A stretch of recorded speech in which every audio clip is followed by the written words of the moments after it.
returns to the Twin Cities this weekend. Tonight, the Twins open up a 3-game series against the Arizona Diamondbacks, who come to Target Field for the first time since 2014. Twins baseball on Fox Sports North is presented by State Farm. Welcome to Target Field, everybody. I'm Audra Martin. With the win over the Indians last night, the Twins are now just 5 wins away from putting together their most successful month of the season, and there's still 2 weeks of August remaining. Now, just about everybody has been doing their part, but when it comes to things offensively, there have been 4 Twins hitters who have been crushing it, literally. Jorge Polanco, Eddie Rosario, Byron Buxton, and Brian Dozier haven't only been the Twins' top hitters this month, they're also among the best in the American League. Jorge Polanco has easily been the most impressive contributor. He finished July with an .078 average. Now in August, he's tied for 3rd best in the American League. Then there's Eddie Rosario with his 7-game hit streak that he'll bring to the plate tonight, and Byron Buxton, who's reached safely in 14 straight. How about Brian Dozier leading the way in RBI and home runs? When we come back, it's a homecoming with Ron Gardenhire as we welcome back a fan favorite and the former Twins manager.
And to get this 3-game interleague series started, right-hander Zach Godley will go for the Diamondbacks, and the Twins ace Irvin Santana will get the series started for Minnesota.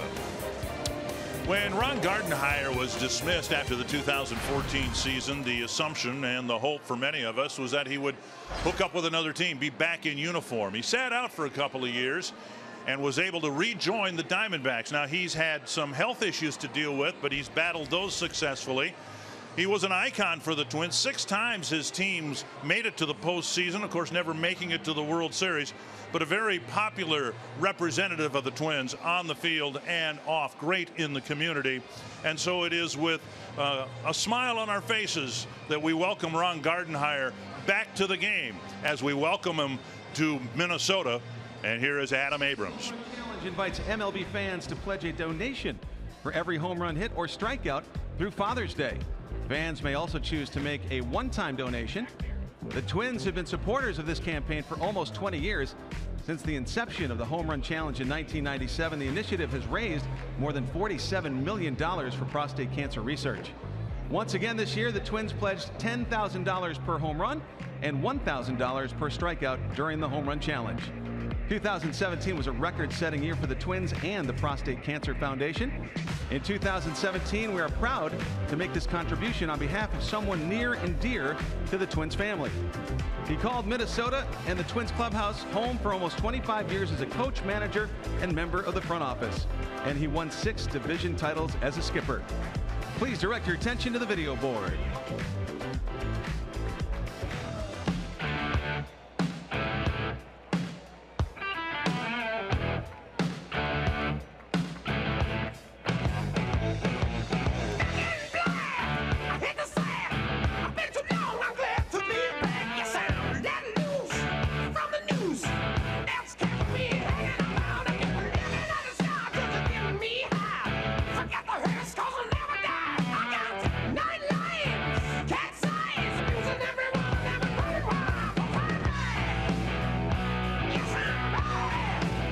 Get on your feet and please welcome back Arizona Diamondbacks bench coach and former Minnesota Twins manager, Mr. Ron Gardenhire.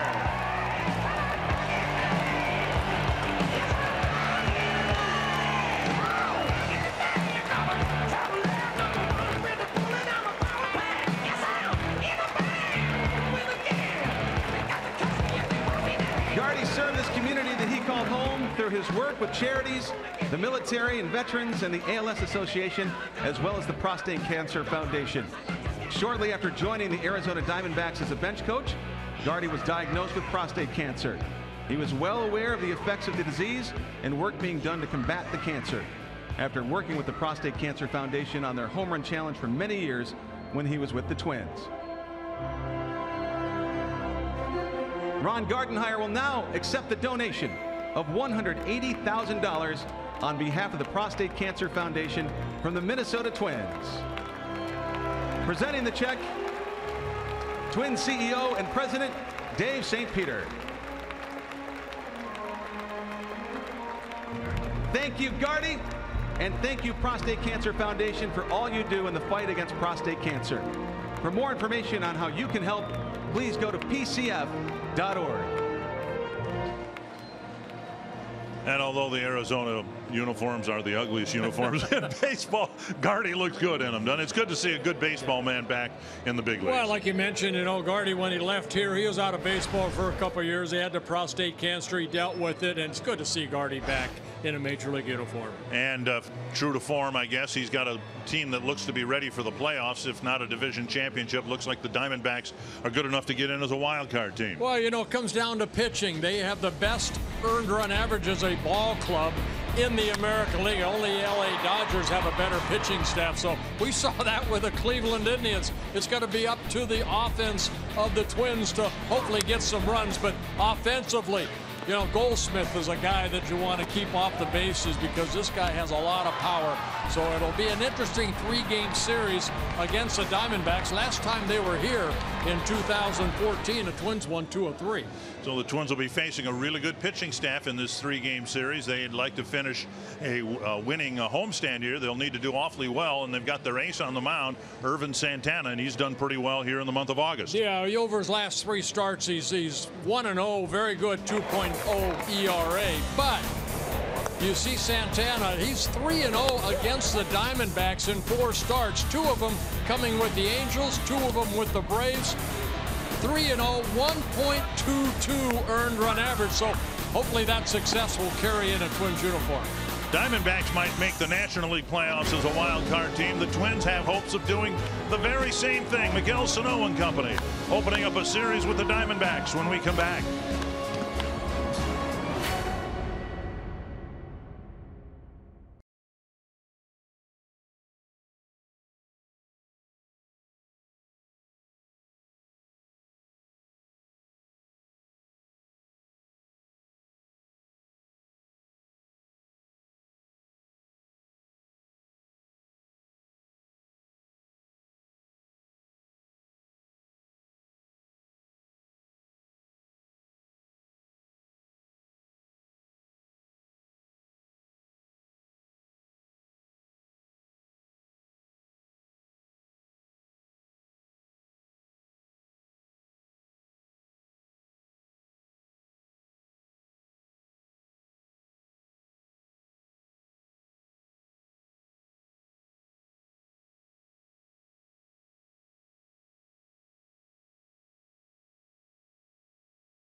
Santana will try to take the Twins 2 games over the 500 mark. And the opening game of a 3-game series with a really good Arizona team. Last night's win in the nightcap of the doubleheader, an important win. It got the Twins back above 500. But Morbert, I think the type of game, as hard as it was, as nail-biting as it might have been for the fans, those are the types of games the Twins need to start winning. Those low-scoring 4-2 ball games. It's fun to win 8-6, but typically the teams that get to the playoffs win the low-scoring game. Yeah, I thought last night's ball game was a good indication of if the Twins want to stay at 500 and get in the race in September, they're going to have to play games like that in September. And one would think with a couple of good pitchers going that we might have a low-scoring game here tonight. We'll see. Torey Lovullo's in his first year managing the Diamondbacks. His bench coach is Ron Gardenhire. He's got a really good pitching staff. They've not hit as well lately as they did in the first half of the year. Here is their lineup with J.D. Martinez scratched about an hour before game time. David Peralta, A.J. Pollock, Jake Lamb, Paul Goldschmidt, Daniel Descalzo, Chris Iannetta, Brandon Drury, Ketel Marte, and Gregor Blanco. And that lineup will have to face Irvin Santana, making his 25th start, looking for his 13th win. And of course, quality starts are 6 innings, 3 earned runs or less. Well, he's done that 15 times in 24 starts, and the Twins are 14-10 when Santana starts. He'll have a really good defensive ball club behind him in the outfield. Brought to you by Northland Ford, Eddie Rosario, Byron Buxton, Max Kepler, Miguel Sano, Jorge Polanco, Brian Dozier, Joe Mauer, the infielders, and Jason Castro behind the plate. Left side of the infield's been really good for the Twins. I don't know that they were sure of that coming out of spring training. Sano has been awfully good at third. Polanco, through a hitting slump, has still managed to field his position pretty well. Yeah, he hasn't. He's kind of like Buxton, you know. I mean, you struggle a little bit offensively, you don't take it out on the field with you, and Polanco's done a good job of that. Sano with 14 errors, Sano with 9. Ted Barrett has ball and strike duty. Angel Hernandez is on the crew. He'll get plate duty tomorrow. John Tumpain, Sean Barber, the rest of the crew, and Santana delivers low, ball 1.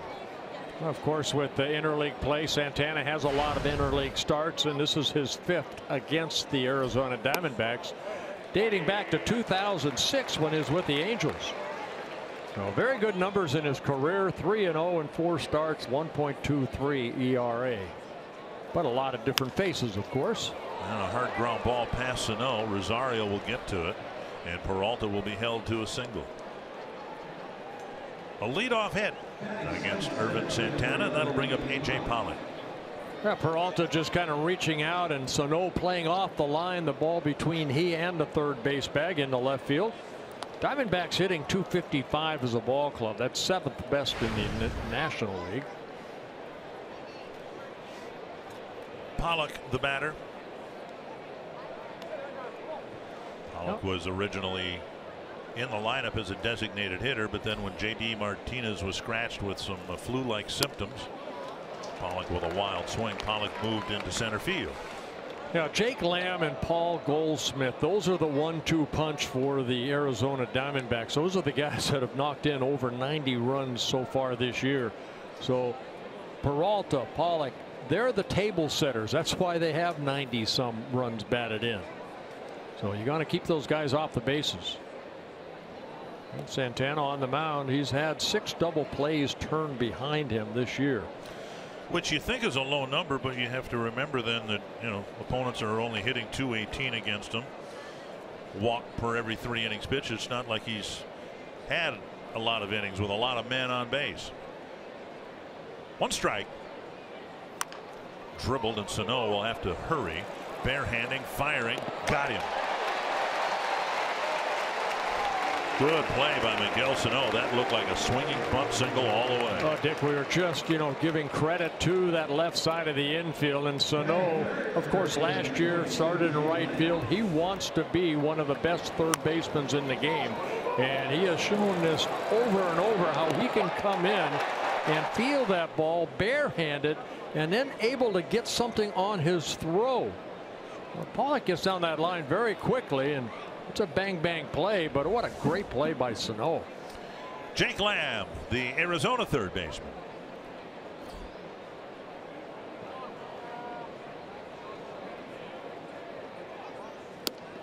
On the outside corner, strike one. Diamondbacks and Rockies are tied for second place against in the National League West, but they're both 19 games behind the Dodgers. 19 games. You're in second place, and you've had a good season going. You're 13 above 500. 1-1. Lamb in his 4th season with the Diamondbacks. Made the All-Star team for the first time this year.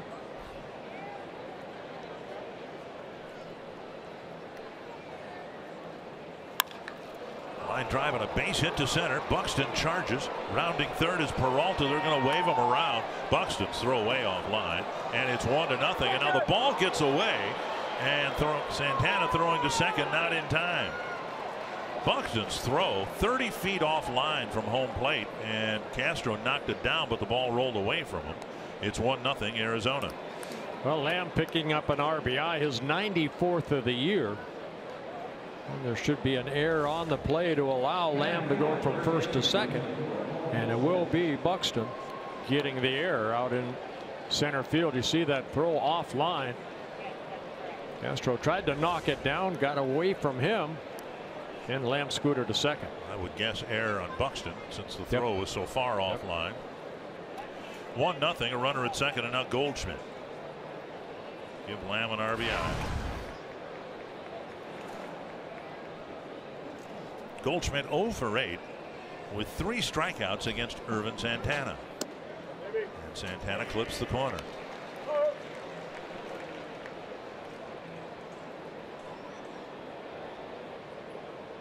Goldschmidt, 29 years old, 5-time All-Stars, won a couple Gold Gloves for the Diamondbacks at first base. Good all-around player. Dug out by Castro, 1-1.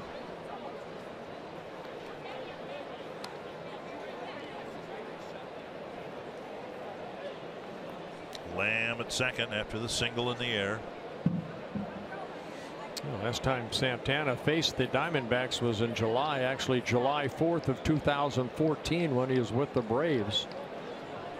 That game played in Atlanta. He ended up getting the win in a 5-2 ball game. 2-1.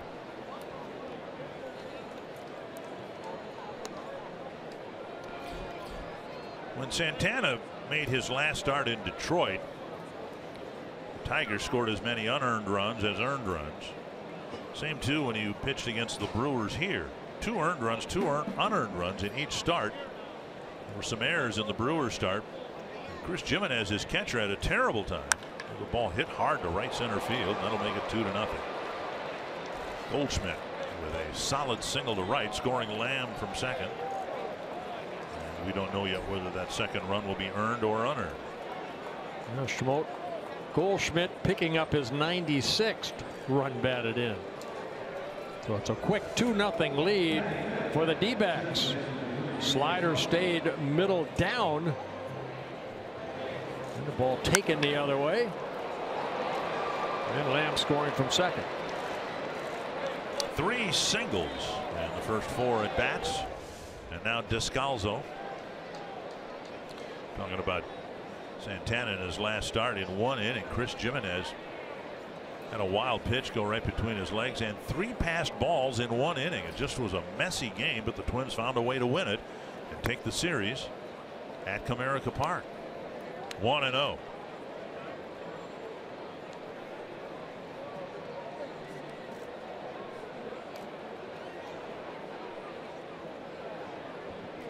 This is the spot J.D. Martinez was placed in the original lineup. Again, he left the ball game left the lineup not feeling well. Scalzo yesterday got the 3rd inside the park home run this year for the D-backs. See that ball hit and then carom toward left field. By the time the ball could get back in, credit him with an inside the park home run.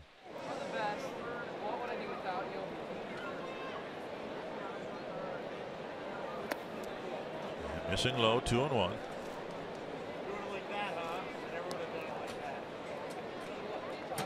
Santana was brilliant in April.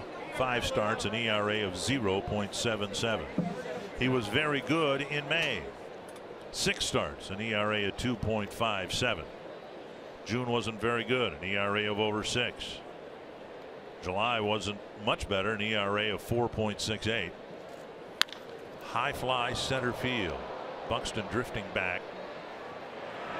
And he makes the catch out number 2. I want to see Santana finish the month of August and then have a really good month of September, because he's going to, hopefully, if he does that, he'll get some Cy Young, votes. 5 complete games, 3 shutouts. That's the most in baseball. Comes into this ball game 3.28 ERA. That's 5th in the American League and 5th in innings pitched with 156. Chris Iannetta will hit now for the Diamondbacks. These guys know each other. Iannetta and Santana were teammates when they were both with the Angels in 2012.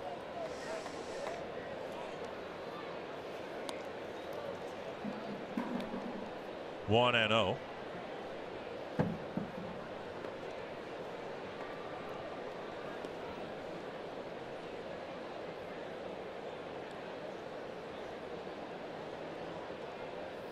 Pitches up 2-0. And that has always been a hitter, not much average wise, but he does have some pop in that bat. In his first year with the Diamondbacks, last year with the Seattle Mariners. He's played for the Rockies and the Angels.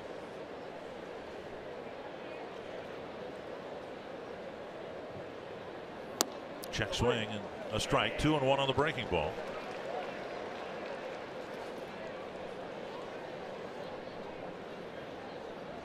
Pitchers like Santana, you have to get them early, and that's what the Diamondbacks have done. They've jumped up 3 singles off of him before he gets settled in.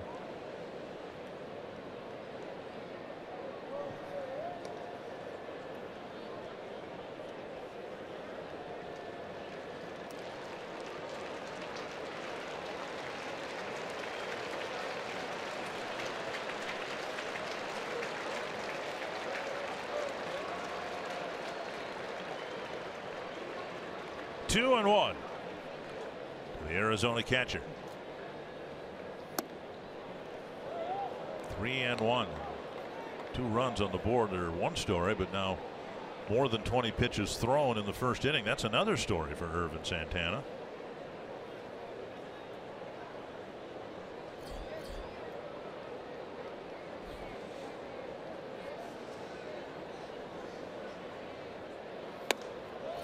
And now a walk will put 2 men aboard, and Brandon Drury will hit with 2 on and 2 out. Well, Santana in his last start in Detroit threw 100 pitches in 5 innings.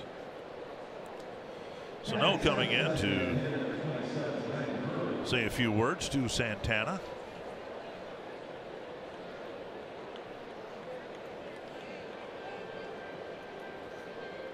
Drury added as the designated hitter when J.D. Martinez was scratched.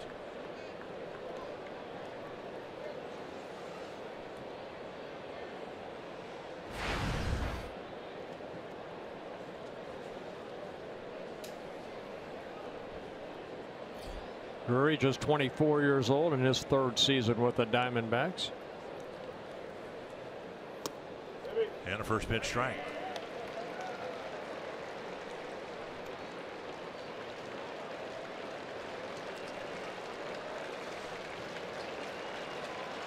Early run support for Arizona starter Zach Godley. It's just a matter of how much. 2 on the board, and Santana trying to get his team off the field. Pitch number 23.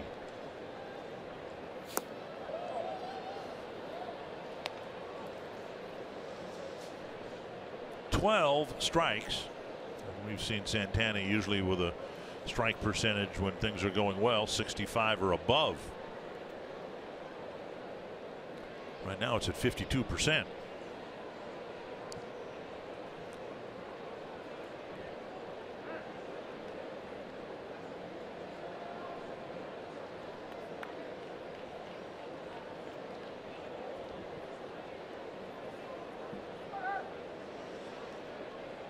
Very long top and bottom of the first inning yesterday afternoon in the first game of the doubleheader. There's a strike taken, 1-2.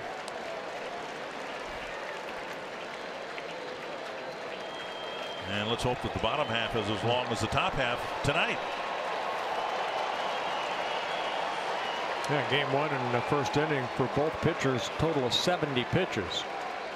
This will be pitch number 25 for Irvin Santana.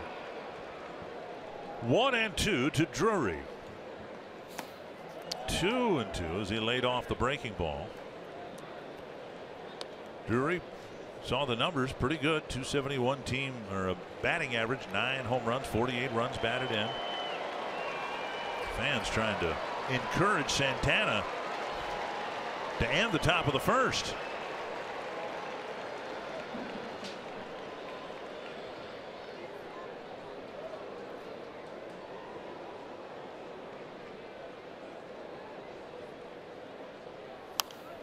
Off the handle of the bat, foul, still 2-2.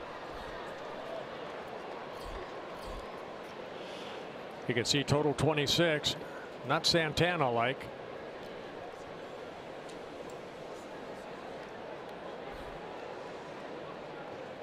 And this being an interleague game, Irvin Santana making his 44th interleague start. He has 16 wins in the first 43 starts, 13 losses. Good ERA, about 3.5.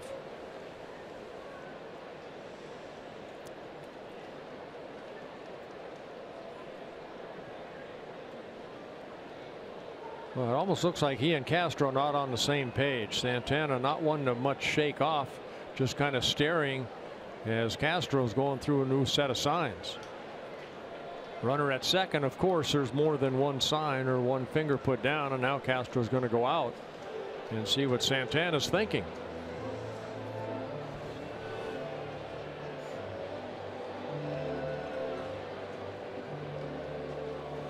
Sometimes when you struggle early, and believe me, I've done that over my career, you start trying to invent pitches, but Santana trying to find out. He has that slider has not been there yet. We'll see it hopefully in the next couple innings get better, but he's missed a lot down and away with that slider off the plate. Another 2-2 up the middle. Dozier fields, throws, and finally the inning ends. Santana gives up a couple of runs. The Diamondbacks strike in the first.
How that first inning went, he expressed as much to Neil Allen. Paul Molitor hoping that the Twins could win this interleague series and finish the homestand with at least a 500 mark.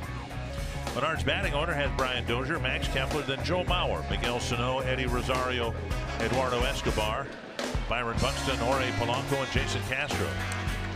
And the first time, the Twins will take a look at Zach Godley making his 18th start. He started in the minor leagues this year, and then when Shelby Miller, one of the starters for the Diamondbacks at the beginning of the year, ended up getting the Tommy John surgery, Godley got the opportunity to get into the rotation, and he's done a very good job. Brian Dozier will lead things off. Then Kepler and Mauer. Strike one. Yeah, Twins will get a scouting report on Godley. Scouting report says a 4-seam and a 2-seam fastball. Fastball has some movement. We'll mix in a slider. Very good curveball. There's a little cutter right there, like slider and a changeup. The curveball's his strikeout pitch. With 2 strikes, he'll throw it in the dirt. 1-1. There's a curveball right there. Curve over for strike 2. Yeah, it's not a big curveball. They said it's very tight and quick movement on it. Good spin ratio.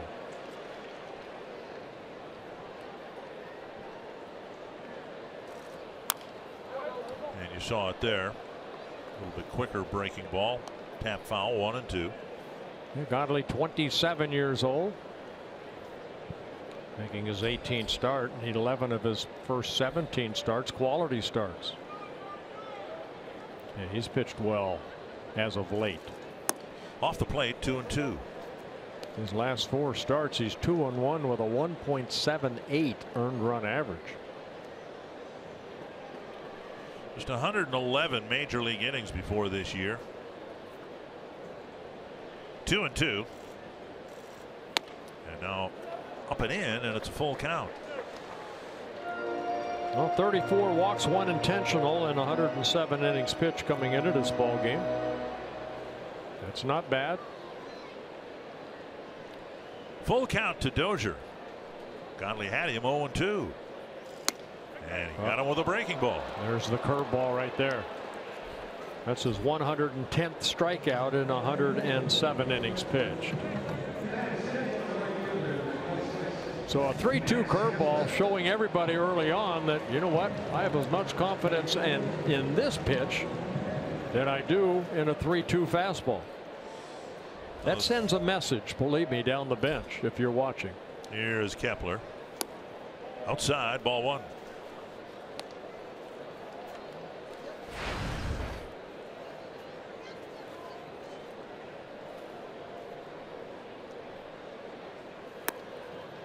Now 2-0. Kepler got the big home run in last night's win over the Indians in game 2.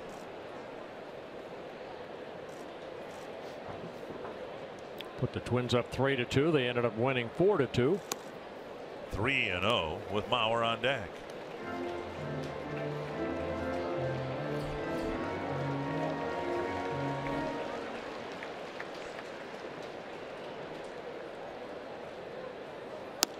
Takes a strike. Oh, we've seen a variety of speeds on his pitches. Fastballs and breaking balls. Different speeds. Yeah, the 4-seamer will be straight, and then that 2-seamer will have some run that will run away. Hot ground ball knocked down by Marte, who makes a nice play to throw him out. That ball was stung into the dirt. Nearly got into center field. 2 away. Kepler hit it right on the button, but Marte went to his left and made a nice play. Ball almost got by him right there. Slides, gets up, and makes a good throw over to Goldschmidt. Base is empty. 2 down. Mauer at the plate.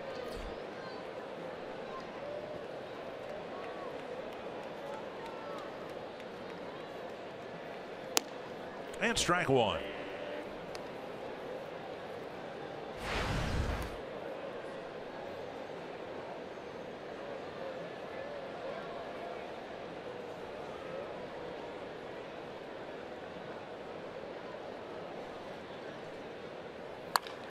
And the first Twins hit.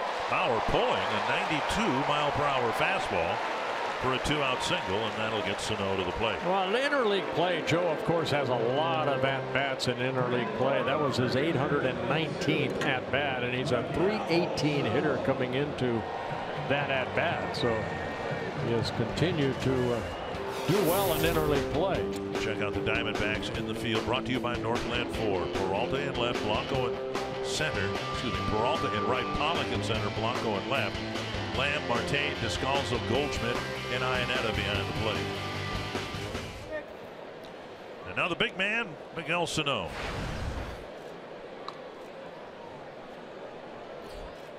Inside, ball one. This is the time of the year when the contending teams typically ride on the shoulders of their big hitters, and the Twins need to get Sano's bat going.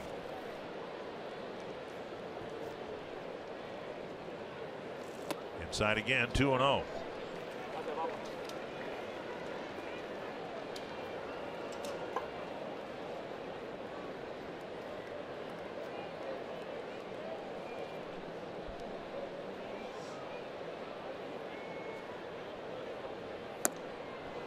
Kind of a three-quarter swing. There's that good hard breaking ball. Godley has not allowed a lot of home runs, only 8, this being his 18th start.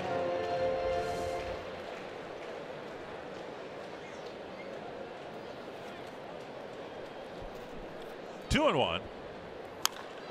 Pulled foul.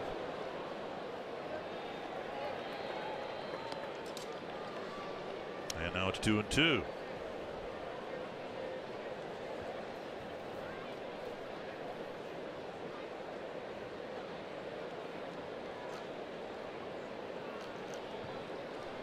Let's see if he can hang one of those curveballs.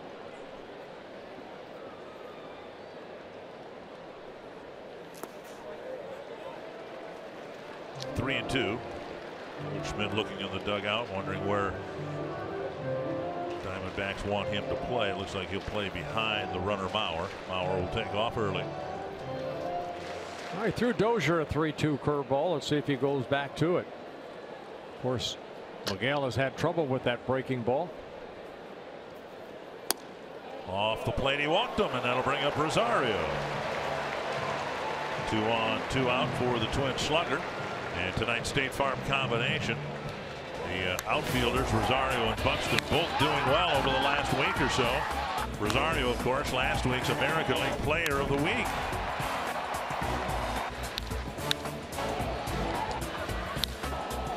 And Buxton has turned it on here in the last few games as well.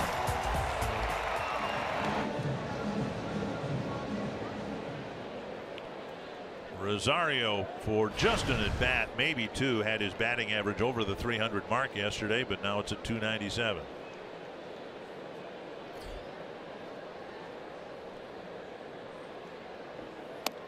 Over the inside corner. Throughout the doubleheader yesterday and even the first game with Cleveland, Twins did not do well in situational hitting. Now there's 2 outs and 2 on. But again, when teams start getting those clutch 2-out hits, that's when things can get on a roll. Mauer singled with 2 outs. Sano drew a walk. Now 0-1 to Rosario.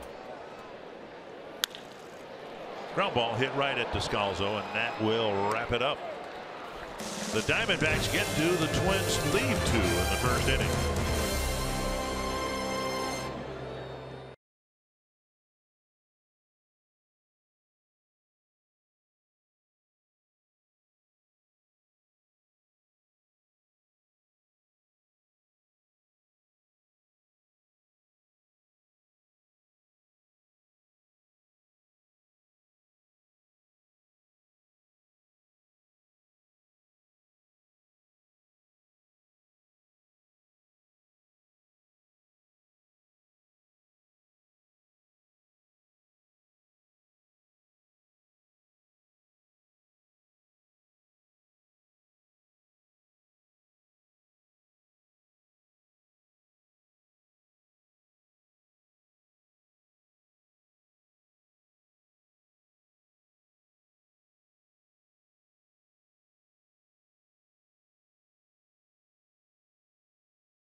Buxton and Robbie Grossman collided. We didn't think much of the collision at the time. Fly ball hit to right center field. Buxton called for it, made the catch, and Grossman with what looked to be a glancing blow, but look at his left thumb. And as Robbie said today, he could have that collision 1,000 times and not have anything happen, but his left thumb was broken and he's going to miss about 3 weeks. Yeah, it's too bad. You know, you go through a baseball season, you want to stay healthy, and Robbie will be missed, but hopefully he'll be back soon. Saw him in the outfield. He's going to be trying to be as active as he can, but obviously he's not going to be able to swing a bat, not going to be able to throw. It's his throwing hand, as you could see. So 1 strike to Ketel Marte. He's done a really nice job for the Diamondbacks at short. And another foul, 2 strikes. You know what Robbie becomes? A bench coach. I've already got one of those. That's okay. You always need more bench coaches. Sitting right there next to Des Smith.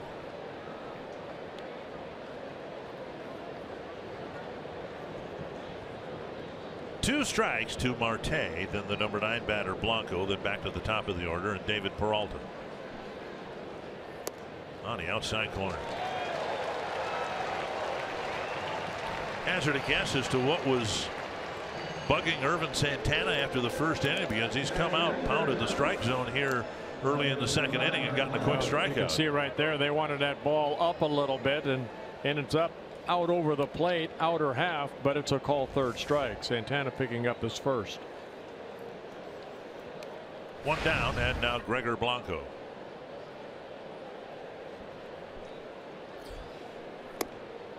And a strike over the inside corner.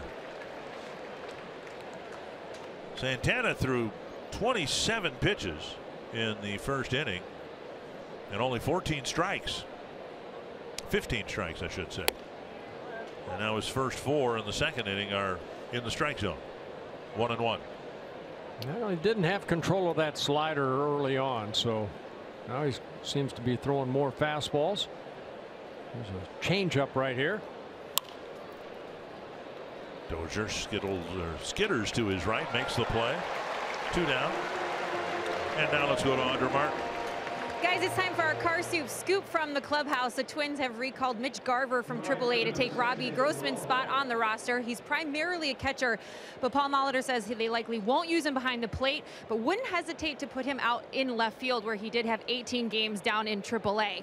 Paul Molitor also says Robbie Grossman is going to travel with the team because he's become such a leader in the clubhouse, and he knows just simply having his presence there will make a big impact. Dietrich ends, MRI, no structural damage, guys.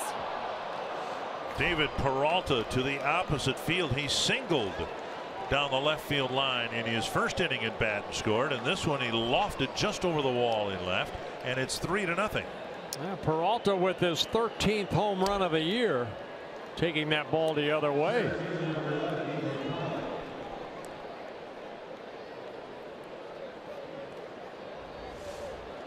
Take a look at the fastball away, stayed up a bit. A little bit too much of the plate at 93 miles an hour. And Peralta taking it right down that left field corner. Rosario goes after it just over the fence. It might have hit the top of the concrete by the padding there and then bounced over. 3-0 Arizona. And Pollock the batter with 1 strike. That home run allowed by Santana, the 26th he's allowed. It's kind of always been his pattern, giving up a lot of home runs. Look how this barely made it over the wall. Yep, right on top of that cement padding, right over the padding, and bounces out. And a strike called.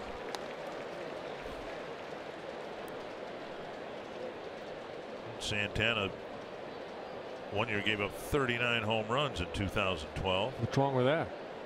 That's a lot of home runs. Nuts. Hopefully a lot of them were solo.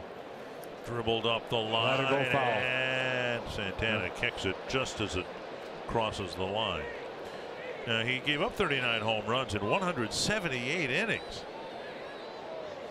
Oh, he would have caught me if he'd pitched 100 more innings. Might have shattered my record. 1-2. Don't know. My record is 50 home runs I allowed in 1 year. But I won 17 games and led the league in innings pitched. A lot of them were solo. But that's still a lot. My neck was in traction all winter long. And so was my outfielders. Year after that, it was 46, right? Yeah. Mm-hmm. I mean, you can't even say it was a fluke. I won 15 that year. Up the middle, busted bat, and it skips into center. And with 2 outs, the Diamondbacks get a home run and a single, and now Lamb will hit again. I have not seen as many sliders this inning than I did the first inning. That fastball off the plate at 96. Pollock taking right back up the middle. See, Castro was setting up off the inside corner, and the pitch was off the outside corner. So Santana's command not there in the early innings. Here's Lamb, singled and scored in the first inning. There's strike one.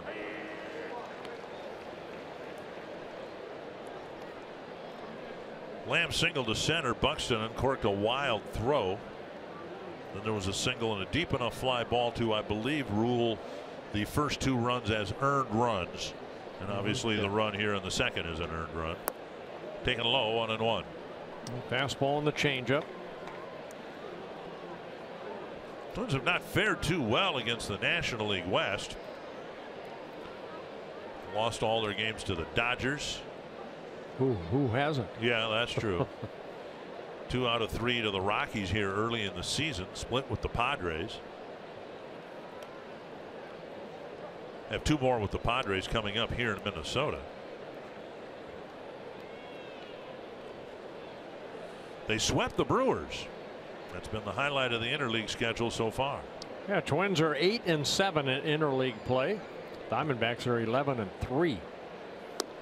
Couple of wins against the Giants in San Francisco. 1-2 to Jake Lamb.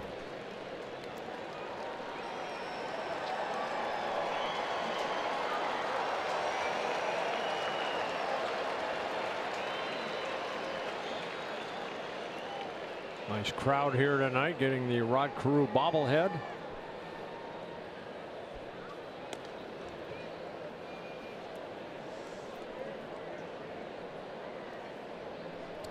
A sluggish start for Santana. About to throw his 43rd pitch. 1-2 to Jake Lamb. And missing inside.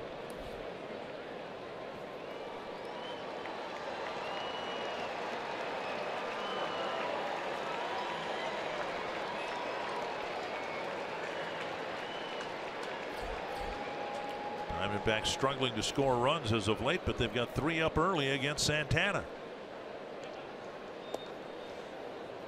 Pollock at first base. Diamondbacks like to run. They have 78 stolen bases. They've been caught 24 times. Pollock 16 stolen bases in 21 attempts.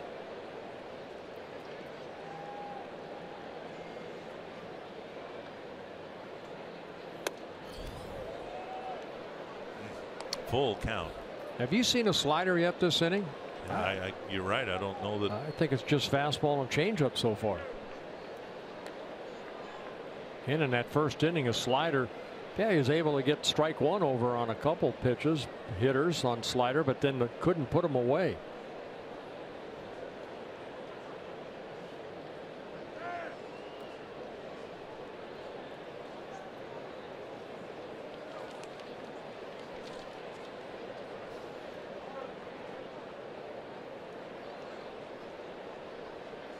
Goes. Swung There's on a good slider. Diamondbacks had another one on Peralta's opposite field home run. Peralta now 6 for 8 against Irvin Santana. And the Diamondbacks have an early 3-0 lead.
American Forces Network, now in its 75th year of broadcasting to American military personnel overseas in more than 170 countries and naval ships at sea. Welcome to those watching tonight. Thank you for your service. Yes, and God bless you all.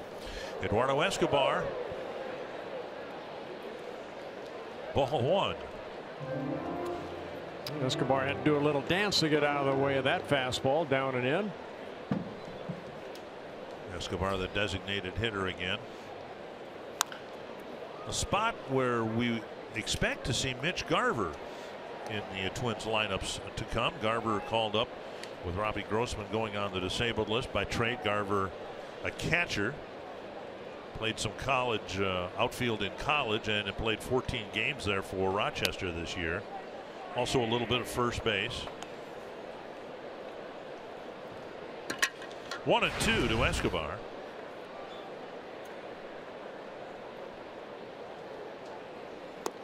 Now 2-2. Garver having a really solid year for the Red Wings. He'll be the latest rookie called up and put into service on the outside corner. One down. Well, he went with a breaking ball and stayed outside. And Godley picking up his second strikeout. Second called third strikeout. Looking. Right on the outside edge. Byron Buxton will hit. Byron enjoying the month of August. Last year, the month of September was what we thought the turnaround month for him. Swing and a miss, one strike. And while for the most part, I think fans and maybe even the players were ready for the season to end last year, Byron probably wanted it to keep going. Byron hitting .314 in 16 August games. To pull the bunt back, it was nearly on the outside corner. Pulled the bat back, and it's 1-1. Byron currently on a 7-game hitting streak.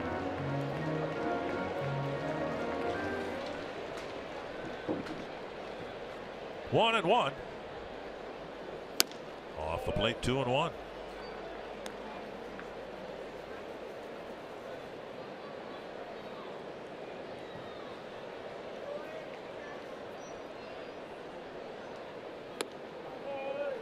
Three and one. Just a completely different approach at the plate. We're talking about hitting mechanics, but he's much more patient at the plate. When he gets some hits, the confidence starts to rise. Down the middle of strike 3 and 2. Of course, the Twins hitters have never faced Godley before. Sano took a walk in the first inning. Now Buxton up there with a 3-2 count. Driven to the gap. Pollock will chase it. He won't get there. Buxton's going to run for a while. Rolling to the 4-11 mark. Buxton's got a triple standing up.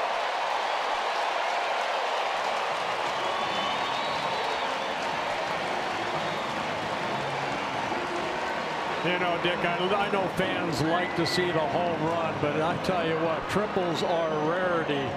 You know, that you don't see as many. Twins now with 15 triples on the year. That ball, breaking ball, Buxton waded back nicely, used his strength to hit that ball and one hop that 411 mark and the warning track, and it's off to the races for Buxton.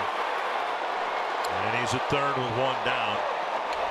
The term I hear a lot from hitting coaches and hitters, plate coverage. We're seeing Buxton with great plate coverage. In August, he's gotten 4 or 5 hits on breaking balls down and away where that breaking ball was. And in this case, it's a stand-up triple. Diamondbacks infield, middle of the infield playing back, so they will concede a run. Polanco hitting .413 this month. And he cracks one to right field. That's down for a hit. It'll go to the wall. And Polanco backs up Buxton's triple with a double. And it's 3-1.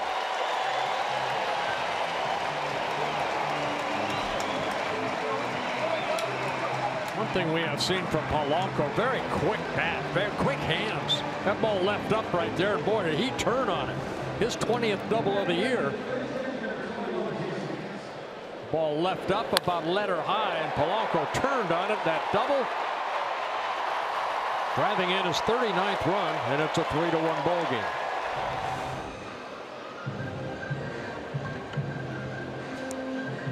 Jason Castro will bat. Twins with a 10-6 mark in the month of August.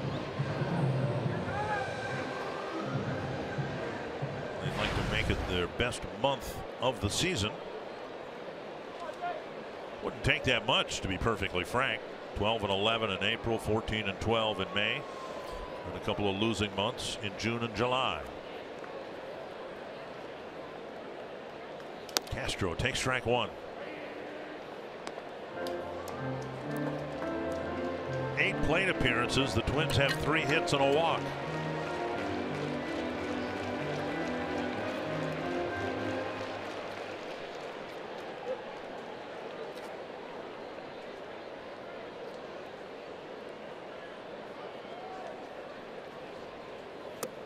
Oh, 2. Castro, of course, very strikeout prone, and the average has responded nicely in the month of August. It's up to 230. But it's been a long time since he's hit a home run. June 8th at Safeco Field. See if he can get one here in this 3-game series. Castro was 6 home runs on the year.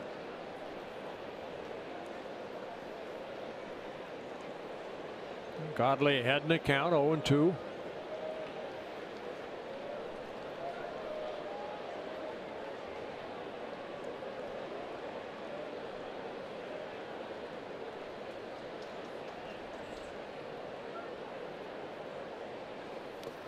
Nice block by Iannetta, keeping Polanco at second base.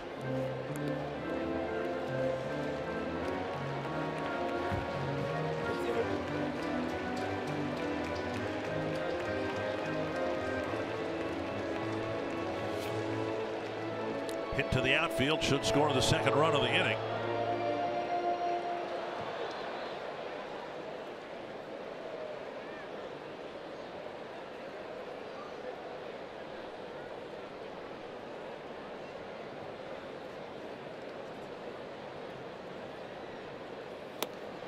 Fastball got him, 2 down.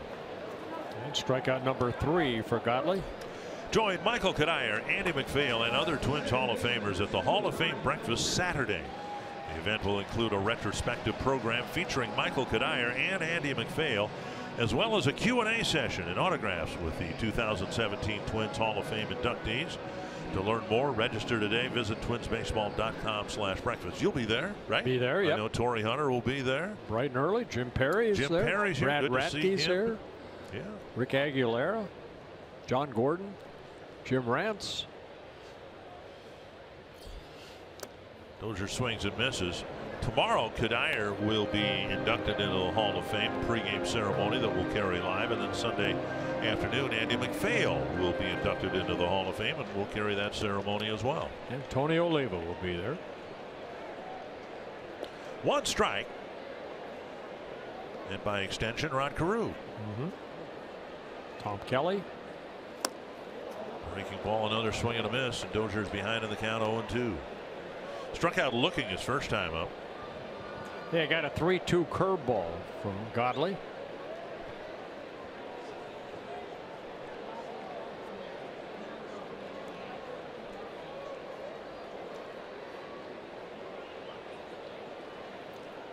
Oh, 2 to Brian Dozier.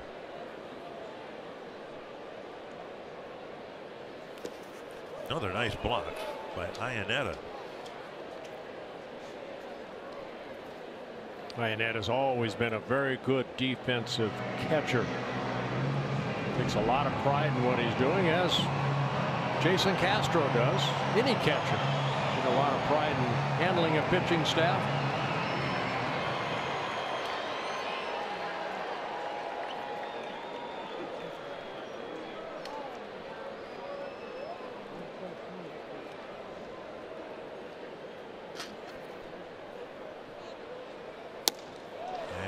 Cutter gets a swinging strike 3. Back-to-back extra base hits. The Twins on the board in the second, and it's 3-1.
Jorge Polanco line to double. The Twins on the board, trailing 3-1, and now Irvin Santana will face Paul Goldschmidt, leading off the third.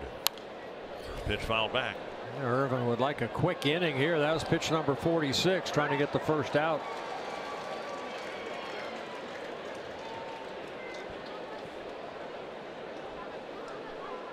One strike to Goldschmidt, then Descalso and Iannetta. Fouled back again. You know, we've talked at length about the wild card situation. The Twins right in the middle of it, but there are so many teams involved, and there's maybe more than one good thing about that, but one of them is just about every game matters. Every game that's played, even the interleague games, impact. Goldschmidt swinging at that slider, one down. Impact the Twins' placement in relation to the other contending teams, and that's just about everybody else. Good slider right here. Two fastballs, then the hard slider. And Goldschmidt can't lay off of it. Struck out Lamb to end last inning on a good slider down and in.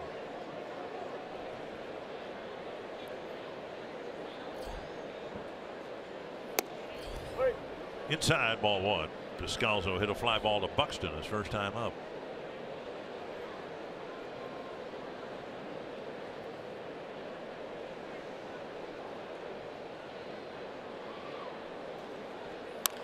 Tapped up the line, foul.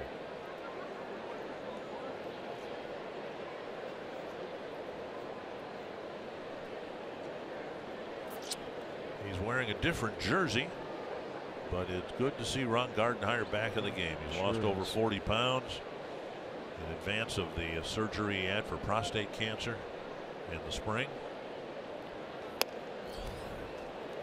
PSA level is almost non-existent. And he's got a really fun team to be involved with, as he did here for most of his tenure. 2-1 to Descalso. 3-1. Change up missing right there. One walk for Santana. Go with 3 strikeouts. Giving up 5 hits, 1 home run.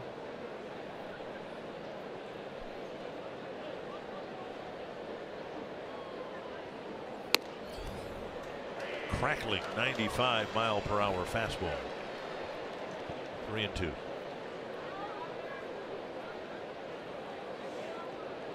Descalso, 30 years old, in his first season with the Diamondbacks. Played with the Cardinals and the Rockies. On the outside corner. 3 straight strikeouts for Irvin Santana, and Descalso has some parting words for Ted Barrett.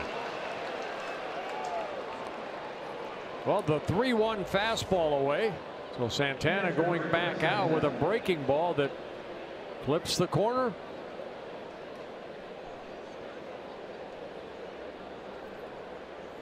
And strikeout number 4.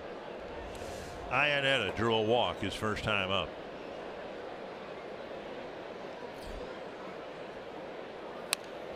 Fouled straight back. It's like a completely different pitcher than the first inning. Tell you what, when he kicked that ball foul, you could see the frustration he had, and you kind of see it on his face right here, the determination. You know, he didn't have his best stuff the first inning. Made a mistake to Peralta. Good slider right for there. A called strike. A little more aggressive.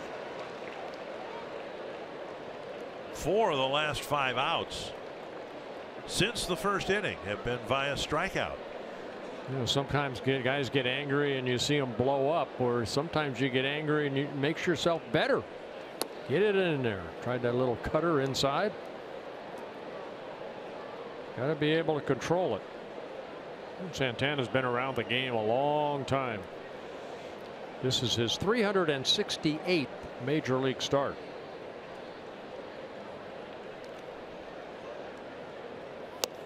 What an inning for Irvin Santana. He strikes out the side. 2 swinging strikeouts and a called third. You're watching Twins baseball presented by State Farm.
Fox Sports North is presented by Chevrolet, the #1 selling brand in the Twin Cities.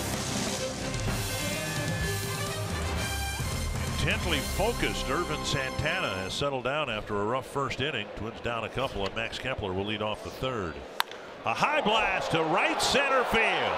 Deep and gone into the second deck. Number 16 for Max Kepler. That might be the longest home run he's ever hit.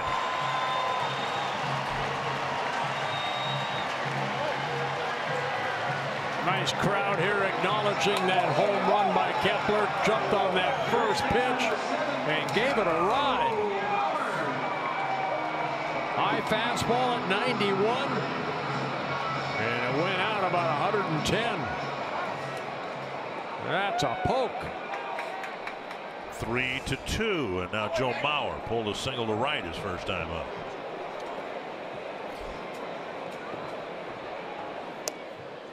On the outside corner, a strike. As Bert mentioned, Godley's been pitching awfully well as of late. In his last 4 starts, an ERA of well under 2. The Twins have hit for the cycle against him here in 2+ innings. 1-1.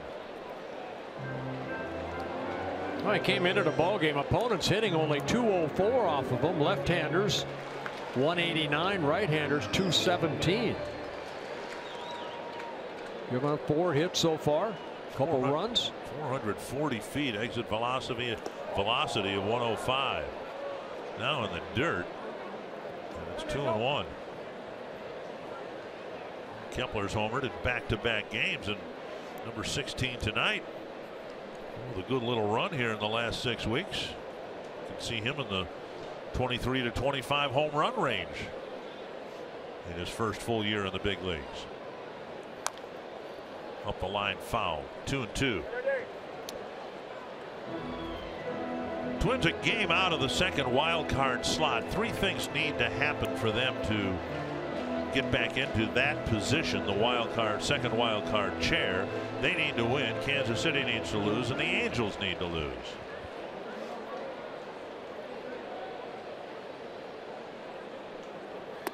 Checked his swing, and now 3-2 to Mauer.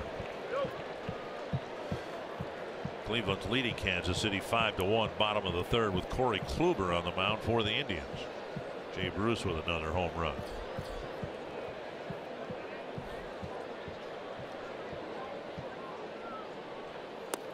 On the outside corner, Mauer thought it was outside, and he'll have some words with Ted Barrett. Barrett's outside edge has been very generous here tonight. Well, another breaking ball, it looked like. And strikeout number 5 for Godley.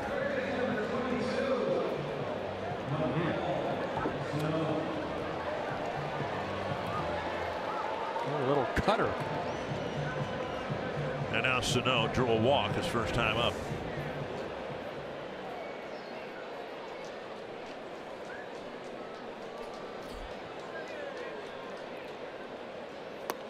Down and in, ball 1. At the rate he's going, Sano will finish with in the neighborhood of 70 to 75 walks, which I think is half of what it might someday be. I think as he gets more experience and develops more patience, pitch recognition's a little bit better.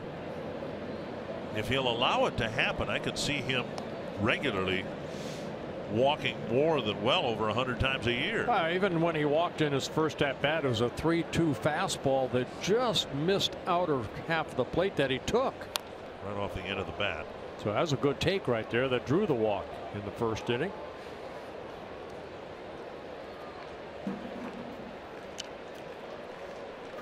Two and two.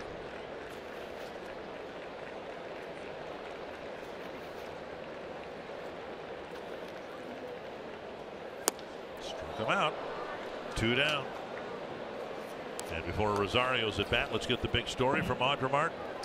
Guys, tonight we're checking in on other interleague action. The good old Subway Series between the Yankees and the Mets. Gary Sanchez last night driving in 5 runs for the Yankees in the finale. It was a 7-5 Yankees win that capped off the 4-game series sweep.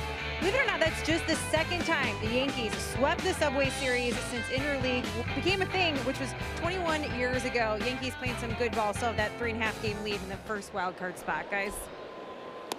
Thank you, Audra. Outside ball 1 to Rosario. Yeah, Yankees still trying to catch the Boston Red Sox. 4 games back. The Twins are just 4.5 games behind the Yankees in the first wild card chair. Here's a drive to right center field. Down for a hit. It'll be another extra base hit for the Twins. Rosario to second, and the tying run is in scoring position. Twins with 5 hits, but 4 of them have been for extra bases. A couple doubles, a triple, and a home run for Rosario. His 26th double of the year. A little two-seamer stayed up. Rosario put a good swing on it.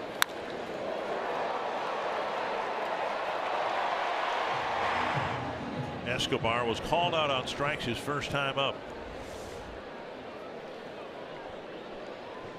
Escobar's cooled off with the average now settling in the 250s. 8-game hitting streak and a lot of damage in those 8 games. At the knees, strike 1.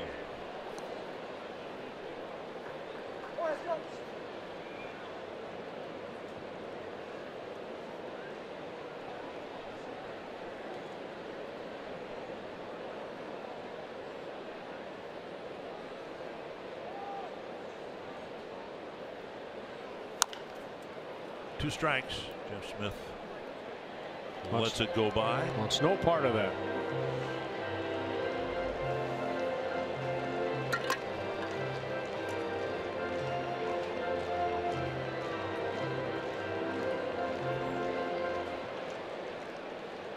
Two strikes to Escobar.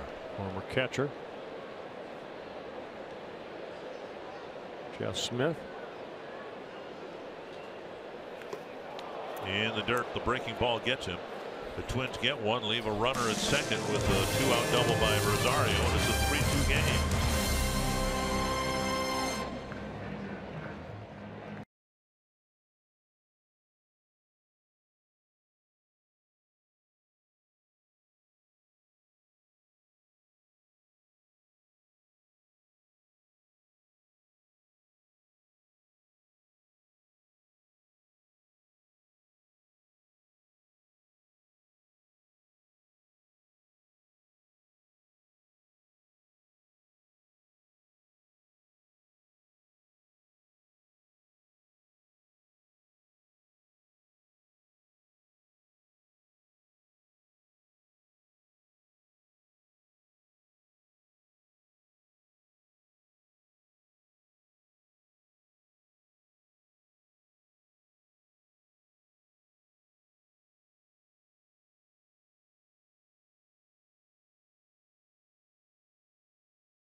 Max Kepler with a home run for the Twins. It's a 3-2 game as we head to the 4th inning, and Irvin Santana looks completely reinvigorated after a rough first inning or so. I said earlier, you know, got good pitchers like Santana, you have to get him early before a couple things happen. He finds his stuff or he gets mad. I think both happened. I think, yes. He got mad, and then all of a sudden now he's attacking the strike zone. Last 4 outs via the strikeout. 5 in a ball game for Santana. Brandon Drury will lead off the 4th for Arizona. Ketel Marte and Gregor Blanco will follow.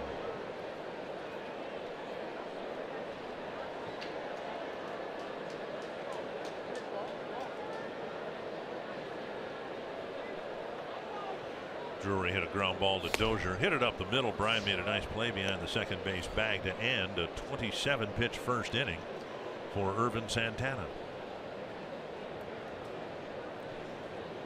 Fastball away. Swing and a miss, 1-1.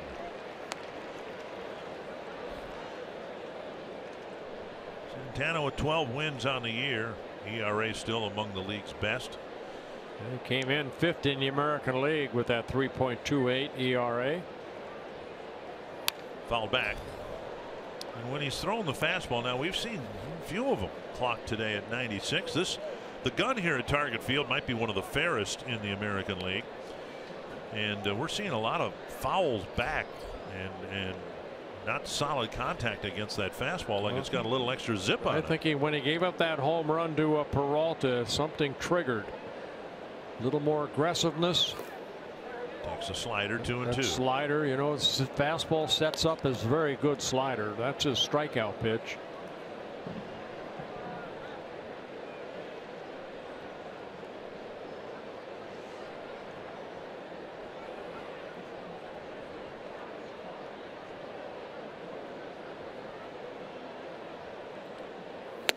High fastball got him.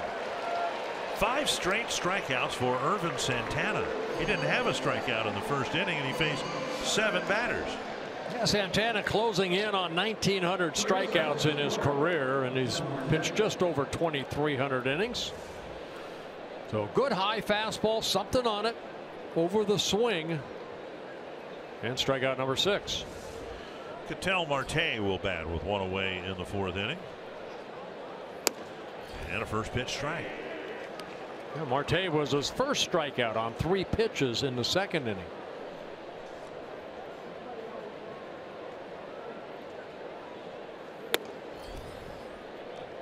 And now 1-1.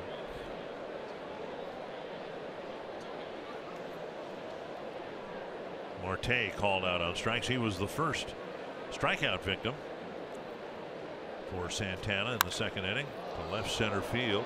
Rosario chasing it, and it slices to him, makes the catch out number 2. Join Fox Sports North and the Minnesota Twins for Pack at the Park, September 19th or 20th at Target Field. If you can't make it to Pack at the Park, you can still support Feed My Starving Children and provide 56 meals to starving children across the world with the purchase of this Feed My Starving Children tea. Visit fmsc.org and get yours today. 2 down in the 4th. 6 in a row set down by Santana, 5 via strikeout, and here's Gregor Blanco. Fastball up and in again at 96. That's the getting mad part, I think. He's found his slider, but. And he's controlling that temper that he has right now, and that's good to see. He's attacking the strike zone a little bit better than he did in the 1st. Sano tracking this pop-up. And a quick inning. A 1-2-3-4. When we come back, Rod Carew will be our special guest, and an even more special guest, Mary Rulin.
Than ever throughout Twins territory. It's always good to have our friend Rod Carew in the booth with us, and Mary Ruland is nice enough to make your first visit to Minnesota as part of this Heart of 29 campaign, and also to increase awareness of donor possibilities for people. Rod, as many of you know, received a heart and a kidney transplant in December of last year from Mary's son Conrad. And I told Mary just a moment ago that since her son's heart is beating in Rod's chest, so you can tell him to clean his room now, right? Absolutely. Rod, it's great to see you, and I know you will forever be linked to the Ruland family and they to you. How are you feeling physically? Physically, I'm feeling good. I'm feeling a lot better. You know, starting to get my legs under me, and I'm doing a lot of cardio rehab. So I'm trying to take it slowly and not try and push myself too much, but I'm doing good. It's good to be here. Mary, we had a chance to talk some this afternoon. There was a media session, and I asked you the question. Your son Conrad just simply had to renew his driver's license, and on the form it asked whether he would agree to be a donor, and he discussed it with you very briefly and decided why not, right? Absolutely, yep. He was filling it out, and he was late, of course, and he got to that page. I think it might have been right after his birthday, and it was expired, and he said, "Mom, should I do it?" And I said, "It's up to you. It's got to be." Buxton with a deep blast to center field, to the wall and off the wall, away from Pollock. Buxton to third. He's being waved around. Throw to the plate is not in time, and inside the park home run for Byron Buxton.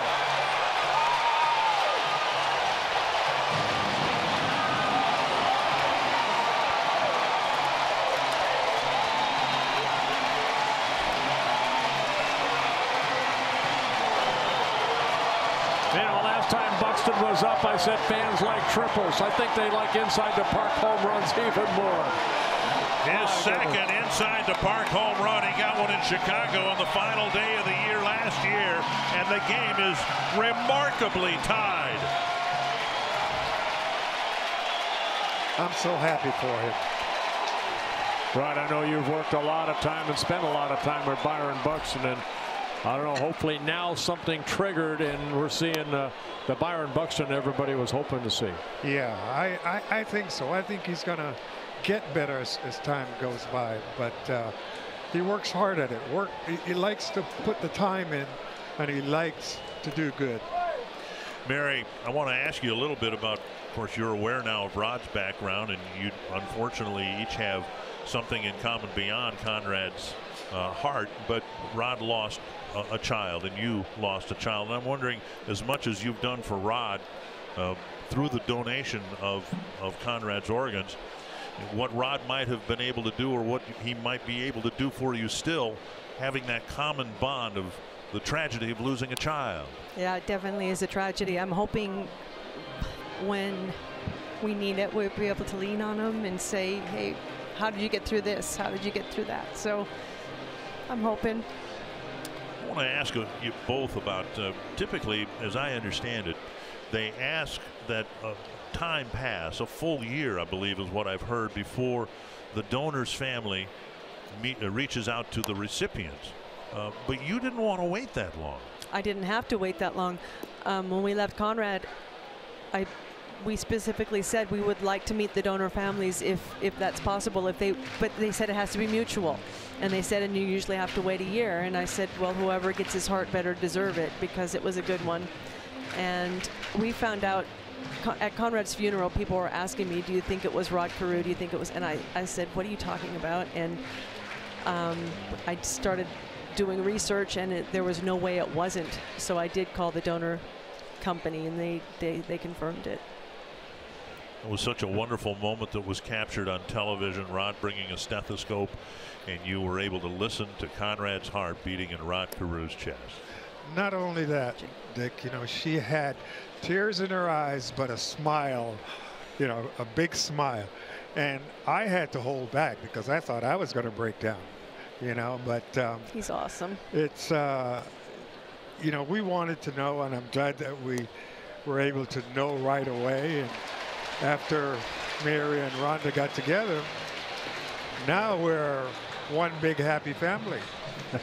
Yep. Carulin. Yeah. Now, and you related today during the media session.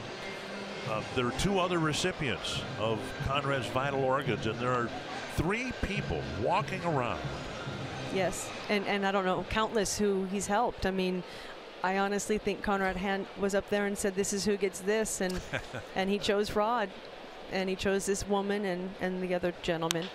Bouncer to second should be a double play, and is. Castro bounces into a double play, 2 down.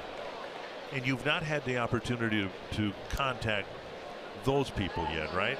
We've been in contact with the right kidney recipient, and we keep wanting to make a date to meet them, but it just hasn't worked out. It's going to.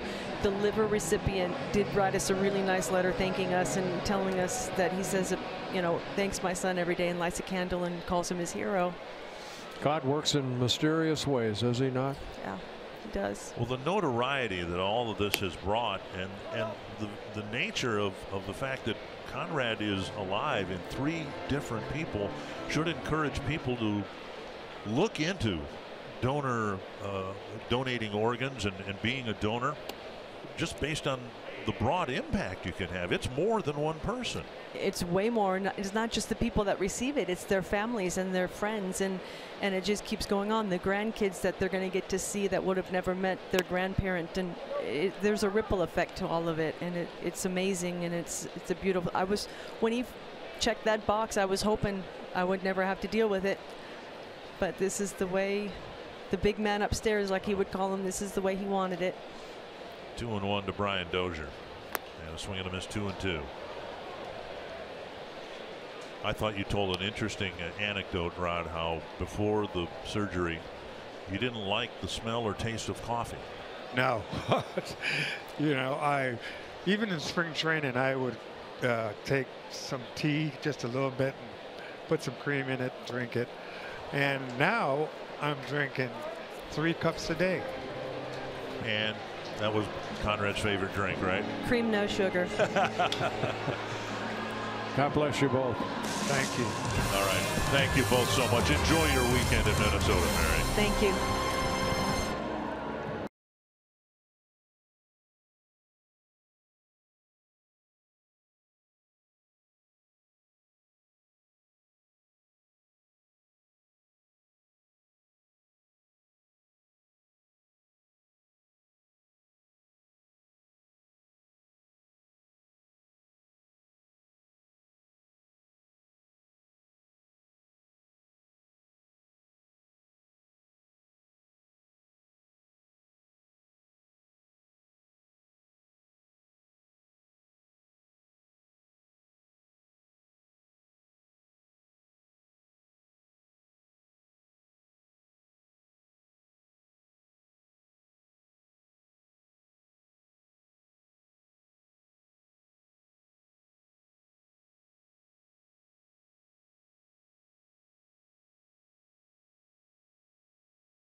Well, let's get caught up. We've had a lot happen already here tonight. Well, it was a 2-0 lead, and then Peralta in the top of the second inning. David Peralta hitting his 13th home run, but the Twins have come back nicely. Byron Buxton a triple, knocked in by Polanco's double, and then Kepler with a home run. And then we just witnessed an inside the park home run, the second this season for Byron Buxton. And it ties the game at 3 apiece. Strike 1 now to David Peralta, who singled and scored in the first, hit an opposite field home run in the second. What is it about that Carew guy? He shows up in Anaheim and we have a triple play. The ball hit right at Buxton. Then he pops in the booth here. Buxton gets an inside the park home run. One down in the fifth, and now A.J. Pollock.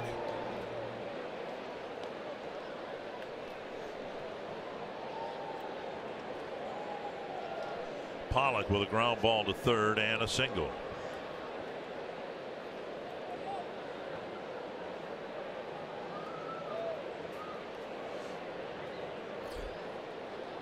Santana settling down nicely. He's retired 8 straight Diamondback hitters. Struggled throwing strike one, and he's almost automatic with that now.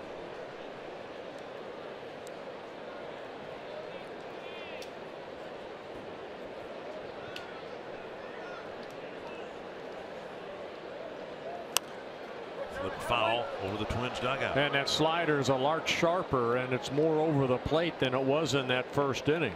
You were right. He didn't throw it in the first couple innings much. It's like he didn't get a feel for it. Yeah, the first inning he struggled with it a lot, and then, you know, after the home run, it seemed like, okay, fastball, changeup, and now that slider's come back. You know, a lot of guys maybe, you know, don't have the breaking ball the first couple innings. They say, well, I don't have it today. They'll put it in their back pocket. There are times that you can work on it when you're, especially when you're heading count. Go ahead and throw it. It'll come back. I learned that from watching Gaylord Perry pitch when I was with the Rangers. That's all you learned from Gaylord, well, right? I learned a lot more, but you see Santana working the baseball around. What's the best grip? Maybe sometimes the seams are a little bit higher on one side than the other. Most pitchers will tell you that the baseball is different this year, and Irvin's talked about that. That the seams are lower, they're harder to raise and get a good grip on, get a good grip with it. So if you see pitchers fidgeting a little bit more, it's because sometimes the baseballs themselves don't quite feel right. Fly ball right field. Easy play for Kepler. 2 down. Target Field's a great place to spend time with the people who are important to you. Groups of 25 or more are eligible for discounts on tickets, and per ticket fees are eliminated. Arrange your group of 25 plus today by visiting twinsbaseball.com/groups or call 800-33-TWINS and ask about a Twins Target Field group outing. Nice group there, enjoying the ball game down the left field line. Jake Lamb singled in a run, scored a run, and then struck out in the second. And Santana with nice backhanded play and a nice fielding play by Santana, who had 8 pitches thrown in a 1-2-3 fifth inning. He set down 10 men in a row.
Twins baseball on Fox Sports North is presented by Northland Ford.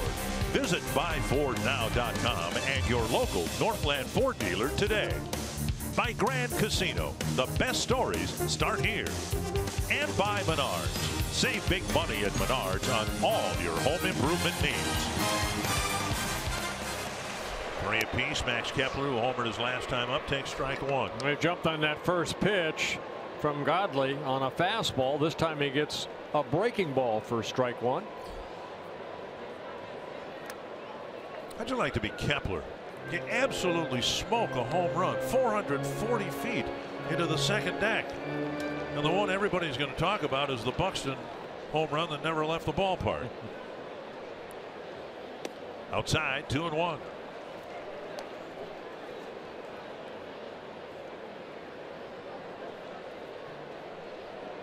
Kepler, Mauer, and Sano as the Twins look to get their first lead of the night against Godley. 3-1.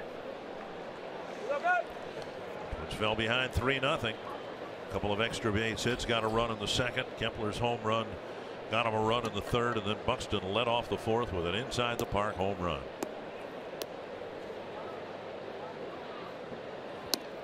Over the inside corner.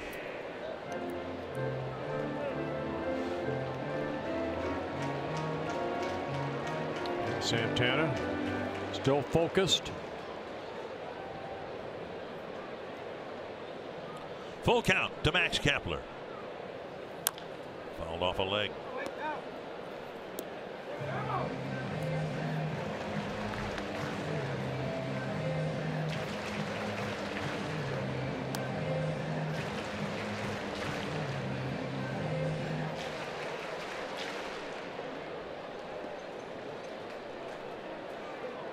Twins out hitting the Diamondbacks 6-5. Kepler with a bouncer, 2 hops, easy play for Goldschmidt. 1 away. Join Fox Sports North at the next viewing party Wednesday, August 23rd, beginning at 6:30 p.m. at Muddy Cow in Coon Rapids. We and the Twins will be in Chicago, but you can watch them take on the White Sox. Enjoy specials, prizes, and more. Visit foxsportsnorth.com/events for details. That's if, of course, the eclipse on Monday does not bring the end of the world. You looking forward to the eclipse? Yeah, I mean, I'm not going to get those glasses. And just we're going to be in Chicago. Yeah, it'll be a partial nice. eclipse.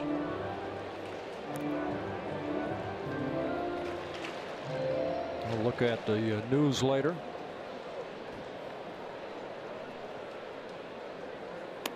On the outside corner with an off-speed pitch, and it's 1-1. I was mistaken. I thought our doubleheader in Chicago started early in the afternoon. It's a late afternoon start, so if we're on the air in Chicago for the first of the doubleheader, that means the world did not end with the eclipse. Kind of counting on that, actually.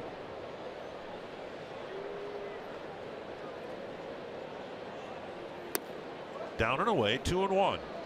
Bauer was called out on strikes in the third. He singled, pulled a 92-mile-per-hour fastball into right in the first inning.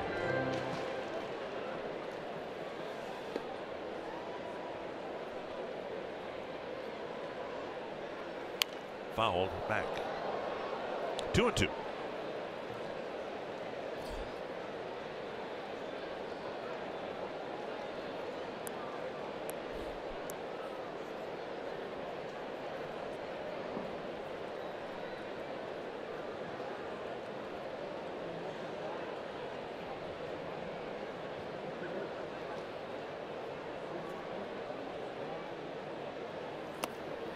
And Mauer now has ball 3-2. I've got 3-2. Mauer thinks it's ball 4. Now he had to rebuckle. He thought it was ball 4. Godley with a couple walks. He has 8 strikeouts. 5 ground ball outs. Not a fly ball out yet.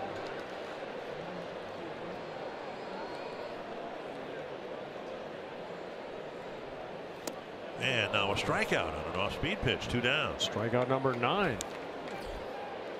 Getting Mauer for the second time. Fox Strikes presented by Dodge. A 3-2 changeup. That looked like the curveball. Was it? Okay. Well, young Godley, 27 years old, making just his 33rd major league start. 9 strikeouts. He had 10 strikeouts earlier this year against the Senators. That's a career high. Sano with a walk and a strikeout. Excuse me, the Nationals. Senator. I said Senator. Yes, I am. 1 strike to Sano.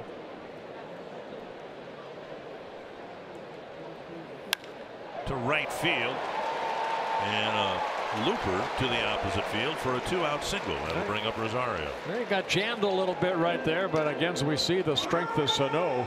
Fought it off and picks up his first hit. Walked in the first inning, struck out in the third this time. Keeping the hands inside. The ball hit into right field. Rosario crushed a double with 2 outs in the third, was left aboard. 1 for 2 and the average at .298.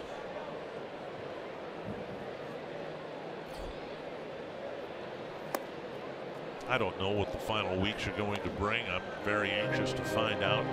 But the one thing that we have seen, first Rosario, Polanco, and now Buxton, these guys are starting to figure some things out. Off the plate, 2-0. Well, they're getting more and more at bats. They're getting that confidence. A lot of times when you come up and maybe you don't succeed right away, and there's that little guy in the back of your mind or on your shoulder saying, do I belong here? I think some of these guys realizing, yes, they belong here. Now relax and let it fly. And I suspect that's exactly what Rosario will do on this 2-0 pitch. Driven hard to right field. It's a fair ball. It'll stay in the park. Sano to third. He's being waved around, and he's going to be out by plenty. Call timeout. Rosario will get credit for a double. And the Twins come up empty-handed in the 5th.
Are inside the Minnesota State Lottery Winners Circle with a great group of gentlemen over here. We've got Randy, Caleb, Jake, and Daryl, all from Buffalo. It is this guy's 9th birthday, but we are also here celebrating something else very cool tonight, right? Your grandfather? My papa just got a kidney transplant. And that's Daryl over there is the recipient of the kidney. We're going to talk to other grandpa over here, Randy, on his behalf. How special is it for your family to end up at Target Field tonight of all nights? Absolutely unbelievable. We got here, we had no idea what was going on, and Daryl just received a new kidney, 2 months ago. Two. So we got Rod Carew out there and Daryl. And Daryl, it's your first Twins game. Are you having a blast? Yes, it is. I'm having a good time. Awesome. Well, we really appreciate you guys being here. We're going to give the whole family $100 worth of scratch-off tickets from the Minnesota State Lottery. We wish you a continued successful recovery from the surgery and hope you guys have a great rest of your night. Arnie, thank you. Have a good one, guys. Back up to you. All right, thank you, Audra. Paul Goldschmidt, the batter. Santana ahead of him, now a liner to right. And that'll get to Kepler on the hop. An 0-2 pitch and the first hit for the Diamondbacks since Pollock's single in the second.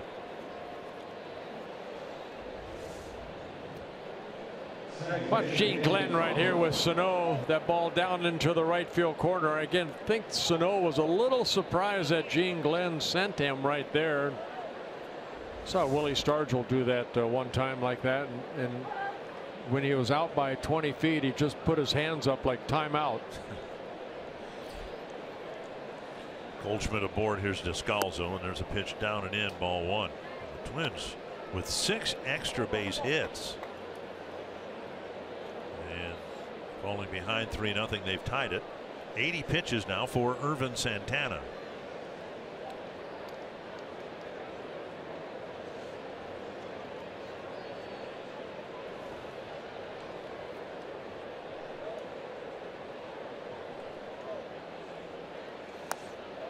Missing inside 2-0. Yeah, it's the first time Santana's been in that stretch since the second inning.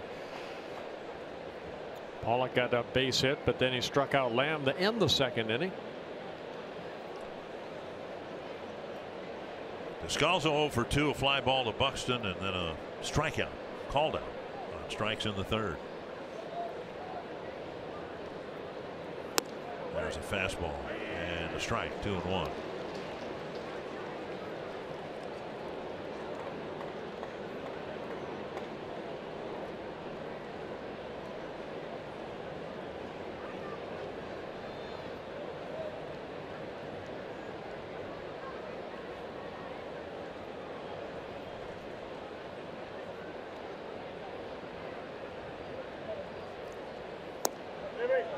Outside now, 3-1.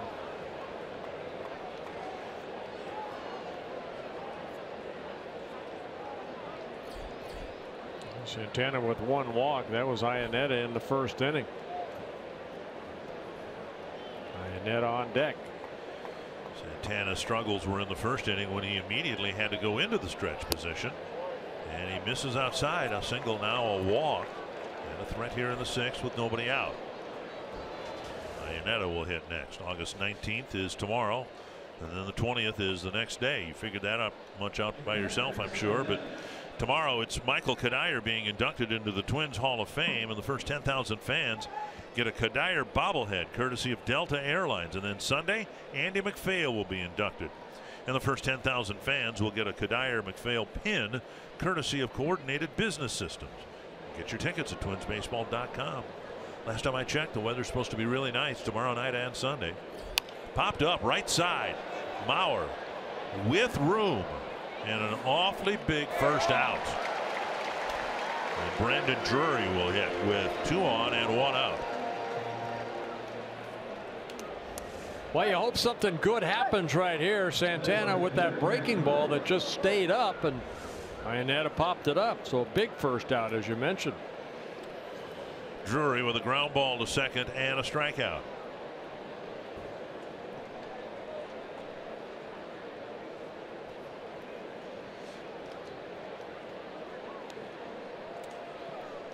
Goldschmidt on an 0-2 pitch, cracked a single to right. Descalzo drew a walk. Foul. Hit hard down the line, 1 strike.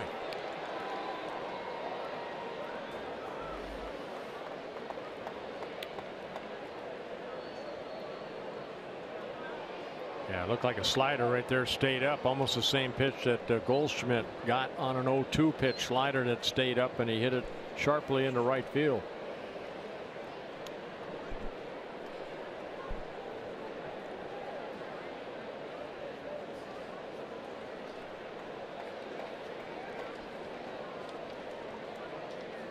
Hit a ground ball. called. And Brian Dozier, the second baseman, he'll be trying to keep Goldschmidt close to second. Polanco playing a deep short.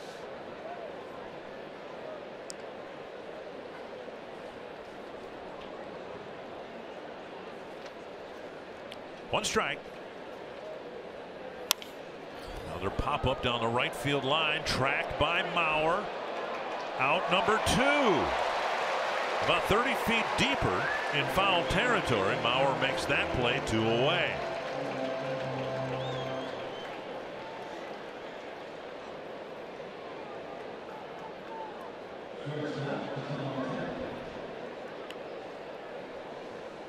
And now Ketel Marte.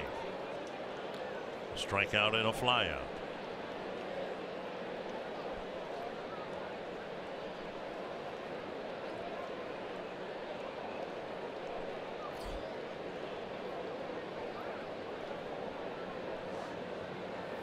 Foul back a strike.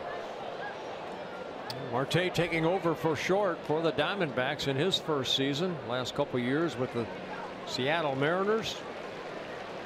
They listed him at 6'1", but about 165 pounds. Line drive type hitter.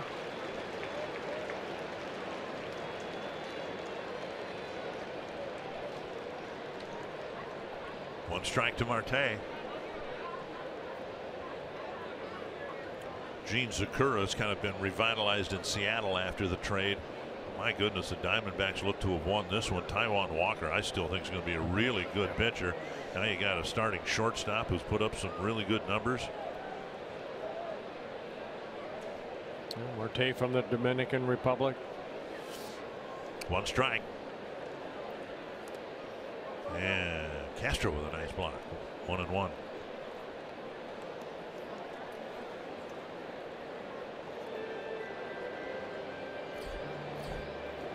Well, that first inning, 27 pitches, but since then,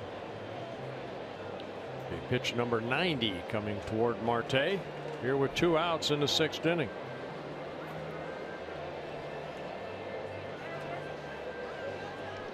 Godley, 5 innings. He's thrown 97 pitches.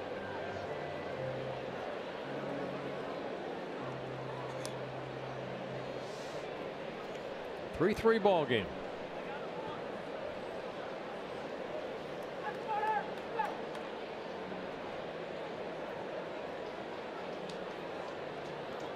One and one from Santana. Hook foul, 1-2.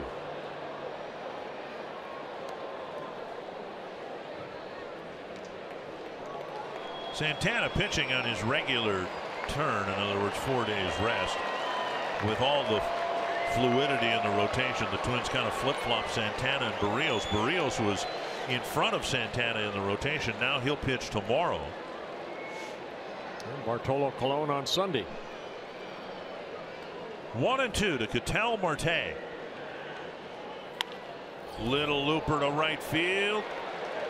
And Kepler is there. Great job by Santana pitching out of a jam. You're watching Twins baseball presented by State Farm.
fans of the game enjoying Byron Buxton putting on a show here in the first few innings.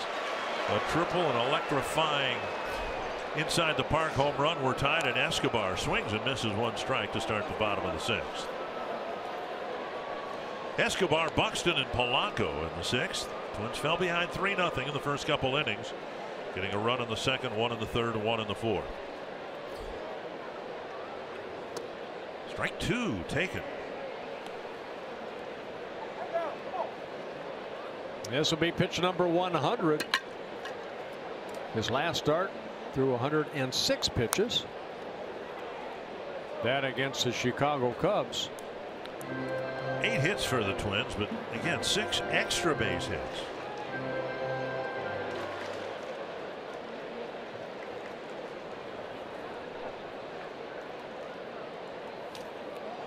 And Escobar fouled it, I think. Nope. Strike 3. He's heading back to the dugout, one down. Third straight strikeout for Escobar. Strikeout number 10 for Godley. That ties a career high. Another curveball. Good tight break.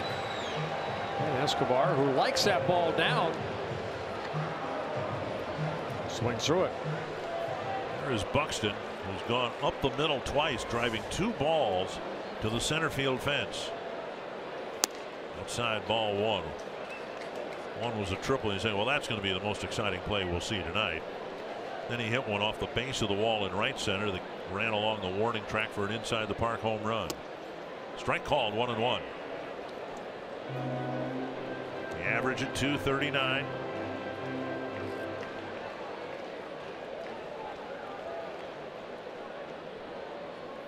Checked his swing. Close pitch.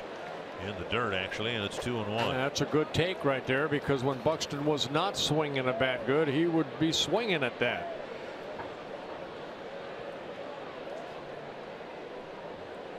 Iannetta sitting away. Fouled off the screen in front of the Twins dugout. 2-2. On the 4th inning, leading off the bottom of the 4th.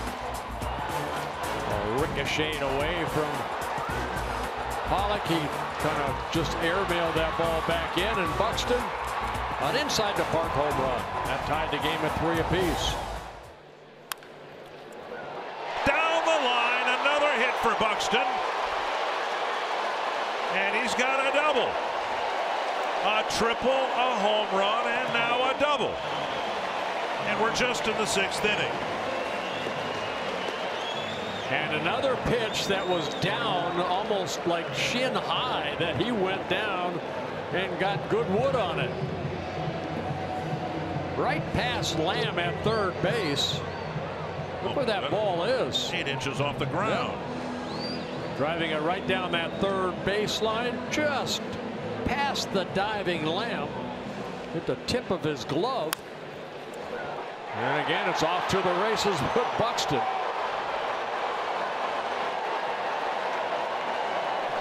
Godley sprints off the mound. He's done that to and from the mound. He gets on and off the field in a hurry. The Twins knock him out in the 6th. 1 out in the 6th. It's a tie game. And De La Rosa will pitch next for the Diamondbacks.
Game and Twins baseball on Fox Sports North is presented by State Farm, here to help life go right with the home and auto protection you deserve.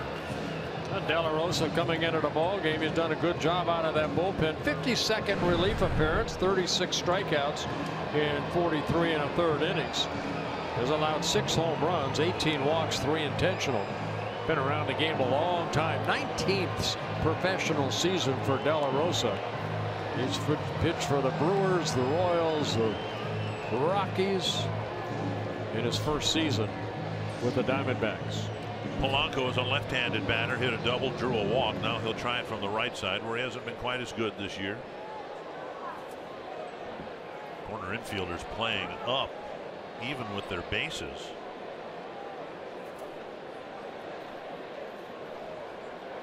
Polanco hitting 8th, trying to get a hit to the outfield to put the Twins in front. Buxton chased back to the bag. It was Daniel Descalzo who tried to sneak in behind him.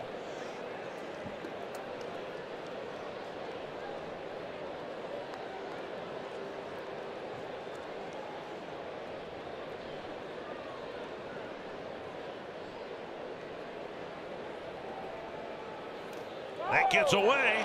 Buxton to third without a throw. A wild pitch, and the go-ahead runs 90 feet away. 5th wild pitch of the season for De La Rosa. A hard-breaking ball right here. And Buxton alertly scoots over to third. That'll bring the infield in now. With a 1-0 count to Polanco.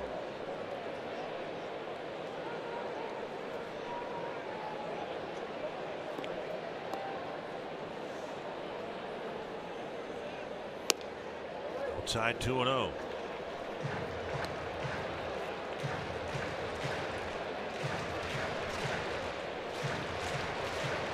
Diamondbacks have 3 left-handed relievers and 5 righties.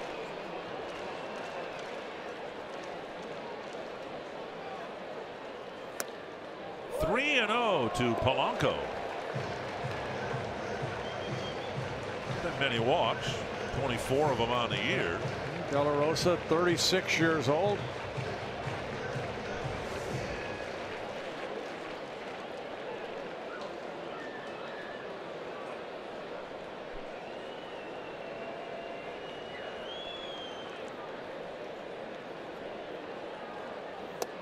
And a strike, 3-1.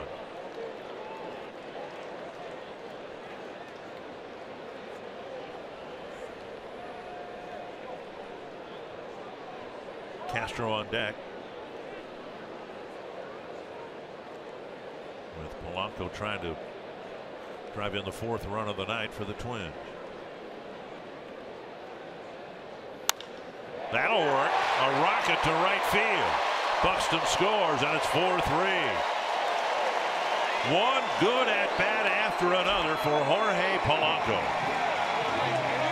Count got the count in his favor, got a fastball away, didn't try to pull it, just went with it.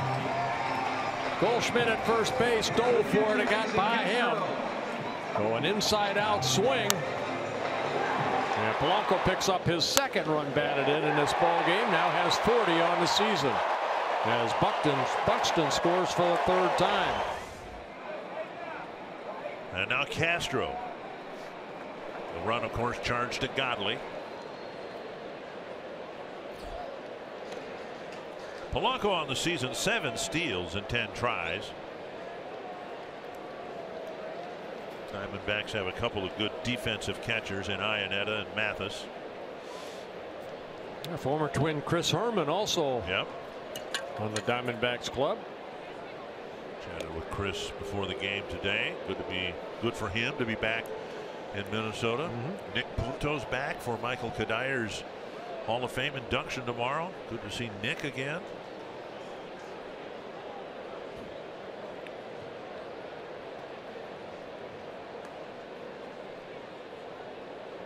Wow, what a great jump by Polanco. A great read against the left-hander. Polanco has his 8th bag of the year. Iannetta could almost throw it to third base to cut down Polanco on this one. He's got no chance.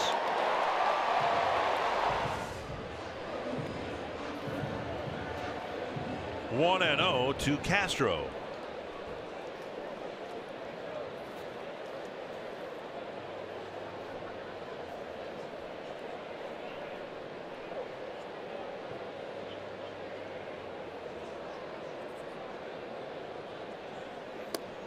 Strike over the inside corner.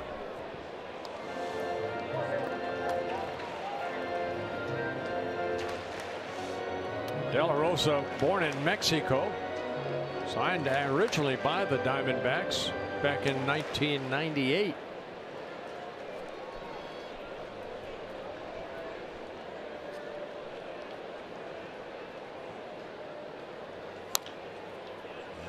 Castro reaches across the plate to ground one foul.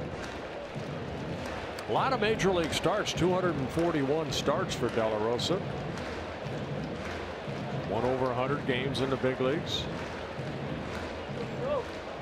Spent a lot of time in Colorado as a starter. Ooh. If you can live through that, yeah, you can live through anything. Yeah, they won 16 ball games for the Rockies in 2003. 16-6. 1 and 2. 30 starts. On the ground, it'll advance the runner. Scalzo struggles with it a little bit, but Polanco moves up to third, 2 away. And that'll bring up Dozier, who struck out 3 times, but that was against Godley. Escobar struck out 3 times against the Arizona right-hander. Godley, a tiny career high with 10 strikeouts, but he's given up 4 runs. Pitcher record right now. Dozier will be walked, and Kepler, who the league is well aware of, both leagues are well aware, he struggled against lefties. And with Robbie Grossman's injury, Kepler might be given more opportunity to get some at-bats against lefties. Mitch Garver's here to play some outfield, to DH some. But of course, we've seen many times Grossman, a switch hitter, pinch hitting for Kepler in a situation like this. 150-point difference between Kepler's average against righties versus lefties. Breaking ball in the dirt, ball 1.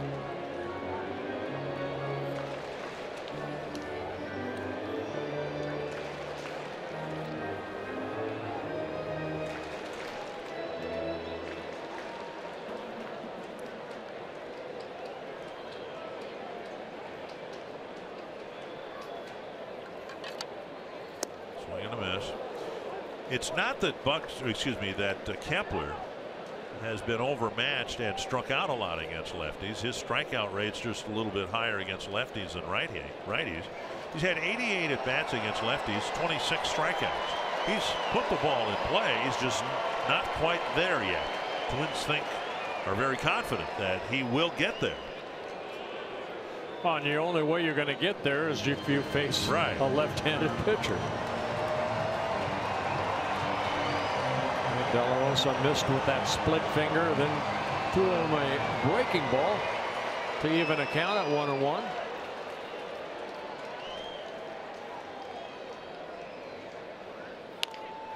Excuse me, a dribbler to third. Lamb has time, gets Kepler at first. But Buxton hits a 1-out double. Polanco brought him home, and the Twins are enjoying a 1-run lead.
the Twins up a run. Yeah, D-backs took a 2-0 lead, and then in the top of the second inning, Peralta hitting a home run made it 3-0. But here come the Twins. Kepler's home run in the third inning made it a 3-2 ball game.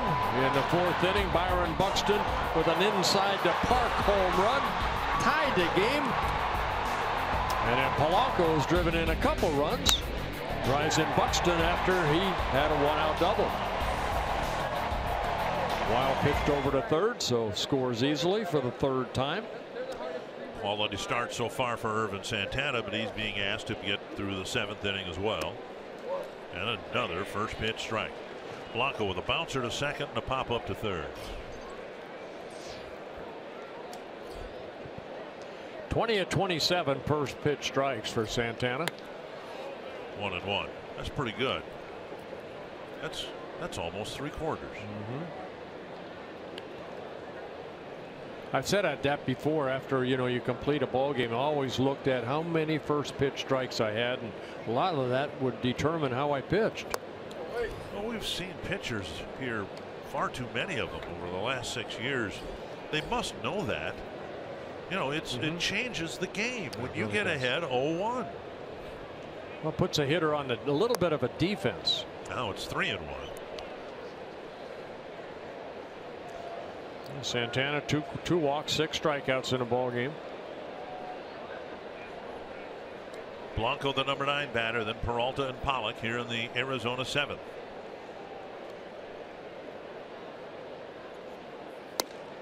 Down the middle. You got to make him swing the bat here.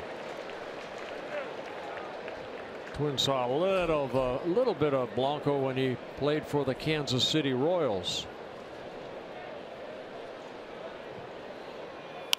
Fouled back.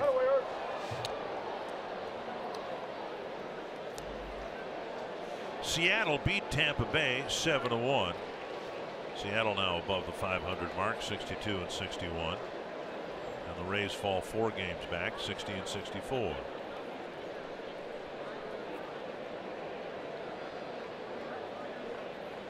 Cleveland leading Kansas City 6-1, top of the 7th. Another 3-2 to Blanco.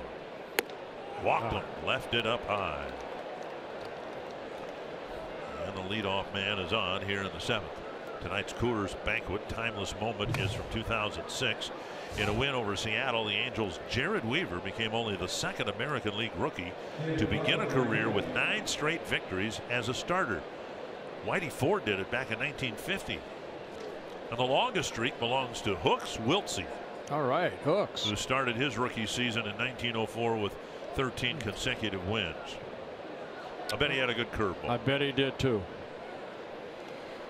All right, Jared Weaver just a couple days ago announced his retirement from baseball. Had some injuries with the Padres this year and decided to hang him up. Good for him.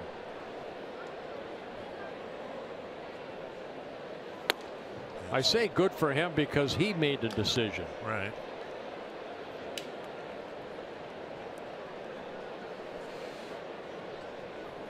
Hildenberger, the right-hander, Rogers, the left-hander, and Santana struggling with his control here in the 7th inning. He's given up 6 hits, and all 6 hits have been to the first 4 hitters of the Diamondbacks lineup here.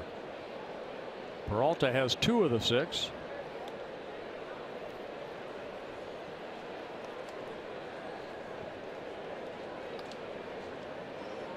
Blanco 10 steals, 11 tries. Peralta got some dust in his eyes, looks like.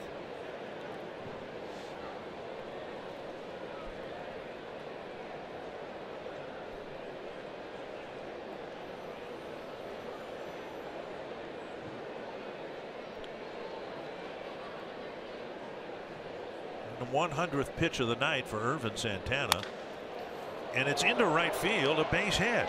Blanco will hold up at second. And now Santana with a walk and a single in the 6th inning. It was a single and a walk. He's got the same situation here in the 7th that he had in the 6th. Peralta picking up his 3rd hit. You see Dave McKay right there, the first base coach. He originally signed with the Twins. Oh, Dave, a corner of your eye right there as Joe Mauer. Ball gets by him. Blanco to second. Paul Molitor's making a pitching change. 100 pitches for Santana. He got into the 7th inning. And now Hildenberger will come in, trying to put out the fire with the Twins up a run.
Santana was going to work into the 7th inning after the way he started.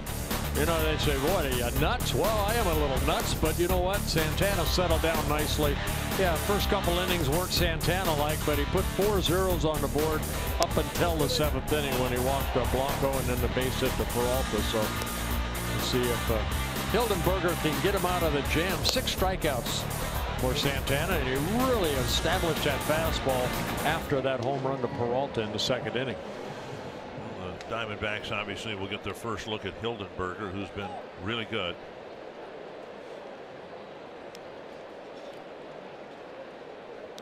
Well, Twins looking for a possible bunt right here. Pollock with a single and 3 at bats. Pollock does not have a sacrifice on the season.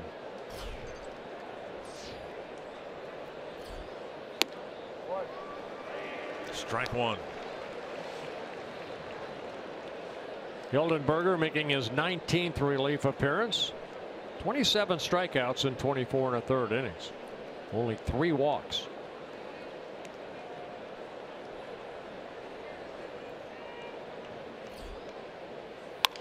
Back to Hildenberger, firing to short. Double play. Polanco to Mauer, 2 down. Nicely turned right there. Hildenberger knew who was covering, and that was Polanco. You go over that before the pitch, and just like that, on 2 pitches, he gets 2 outs. Polanco, good throw, and over to Mauer, complete the double play. Well, Hildenberger throws 2 pitches, gets 2 outs, and gets excused for the night. And now Lamb will face Taylor Rogers, with Paul Molitor trying to stitch a scoreless 7th inning together.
2 out.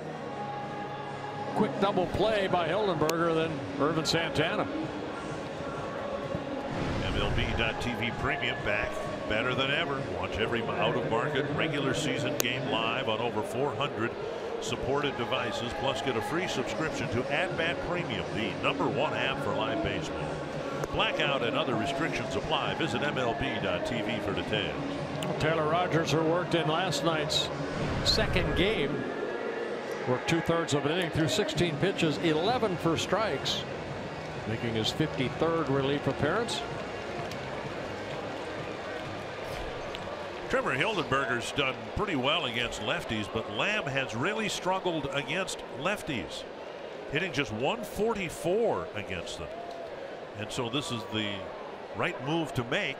Try to get the last out of the 7th inning with the tying run at 3rd and 2 down. Ooh. Castro, I don't think caught it or blocked it. That may have hit Ted Barrett. And the only reason this is still a 4-3 game is that ball looked like it hit the umpire. I don't know if Castro or that they got mixed up. That was headed to the backstop. It looked like it hit his glove and slowed down, but 1-0 to Lamb. And now a strike.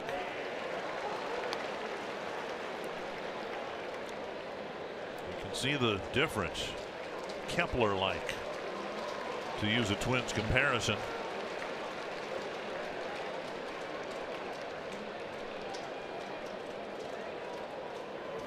Popped up. Castro, Sano, it is. Castro with the ball and the final out. A couple of big guys nearly collided. The inning ends.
Ball breaking, as we said, just about every game played has some impact on the Twins' condition.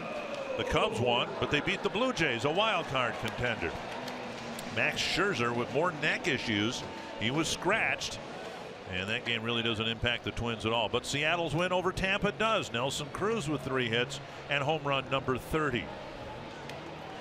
Here's where we stand right now. It looks like Kansas City's going to lose.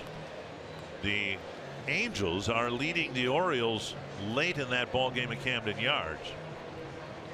And right here the Twins have a 1-run lead, and Joe Mauer will lead off the bottom of the 7th. This is going to be great. I don't know that in the wild card era things have been so bunched up the way they are in the American League.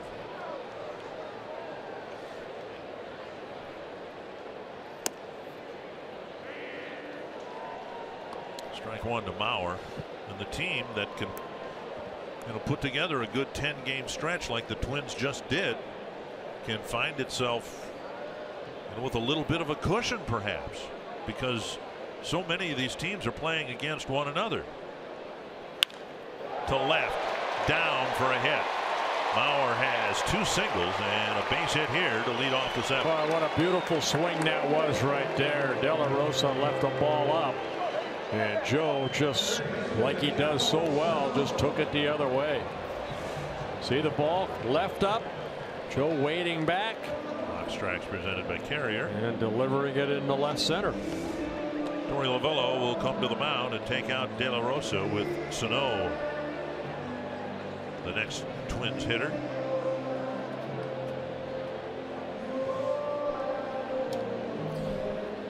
And the new Arizona pitcher will be David Hernandez.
Backs a 3-0 lead, and now Sano with a runner at first, nobody out, will face Hernandez here in the 7th inning. Yeah, David Hernandez coming over from the Angel organization in a trade.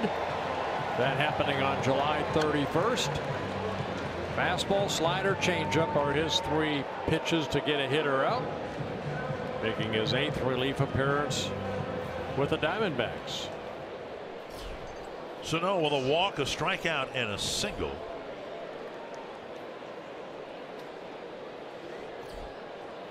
A high blast to left center field. That one's not coming back. Wow. Number 27. And Sano absolutely crushed that ball.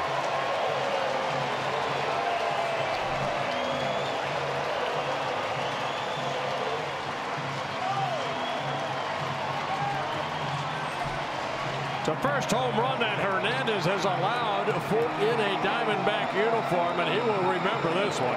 Holy mackerel.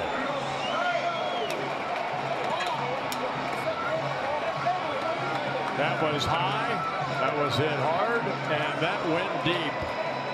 Did it make it into the 3rd deck over the bullpen?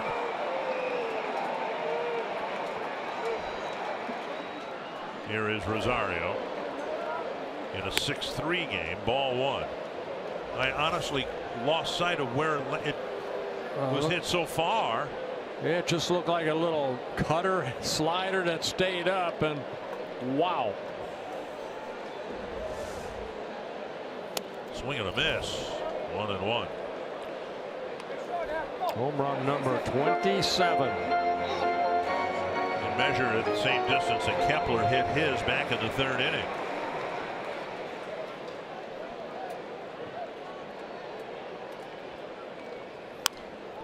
And the most electrifying homer of the night went 403 feet. It hit off the 403 sign in right center field and rolled on the ground for a while. Buxton raced around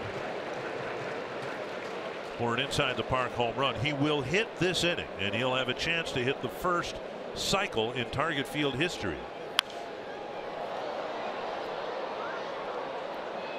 Rosario's got a couple of doubles. And his average an even 300.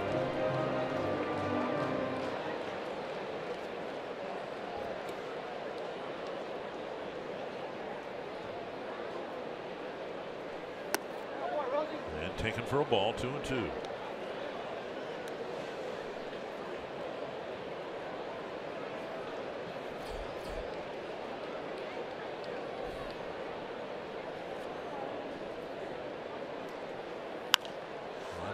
Foul. I was just looking. That's the first home run that Hernandez has allowed this year. He did not allow a home run when he was with the Angels in 38 relief appearances.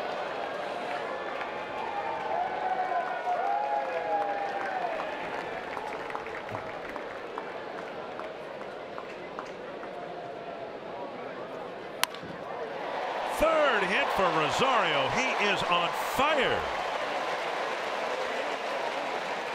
And that'll bring up Escobar. 13 hits for the Twins, and Escobar, excuse me, Rosario's got 3 of them. Well, you see the pitch about Baltai, and Rosario puts another good swing on a ball that was left up.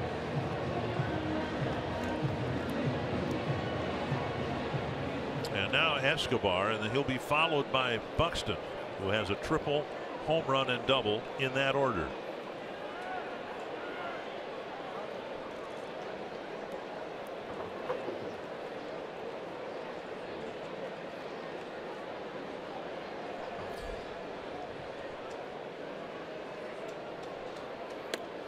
Escobar hoping to put the ball in play. He struck out 3 times against Zach Godley, the Arizona starter.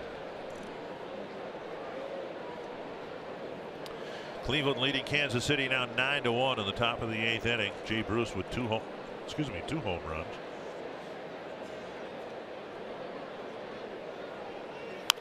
Fouled away, 1-1.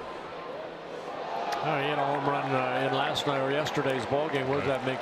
30 on the year. 5th time he's had 30 or more home runs in a season. Yeah, that was a good pickup by the Indians.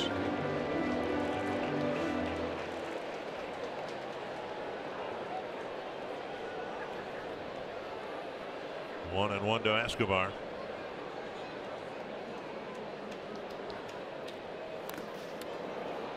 Fouled off of the catcher. Iannetta is going to feel that one for a while.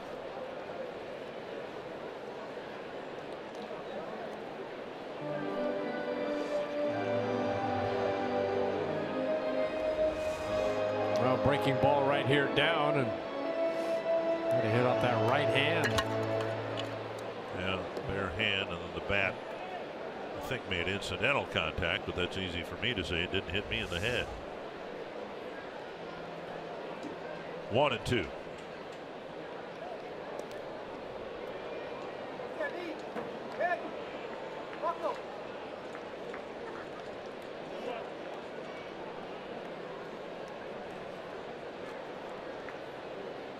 They've both homered.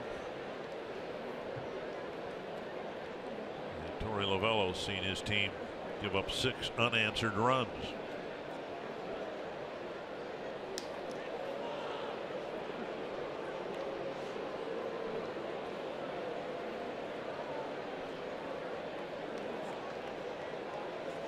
Rosario with 5 stolen bases, but in 11 attempts. Hernandez paying some attention to him.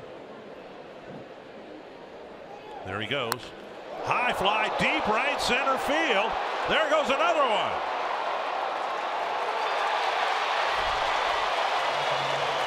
Hernandez had not allowed a home run all year long, and he's given up a pair here in the 7th inning.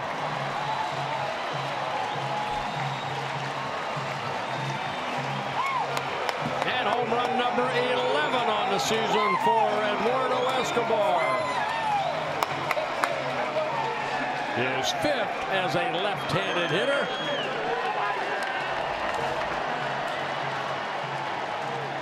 Almost the same pitch that Sano hit out, kind of a hanging breaking ball. The last Twin to hit for the cycle was Michael Kadire. Back in 09, the Twins were still indoors back then. Buxton chops it foul by about a foot. Now, wouldn't it be something if he's able to do that here tonight with Kadire in the house? Also, Rod Carew, someone that hit for the cycle. There have been 10 Twins to hit for the cycle. Triple in his first at bat, then the inside to park home run, and then a double right down that left field line in his last at bat. Checked his swing, 1-1.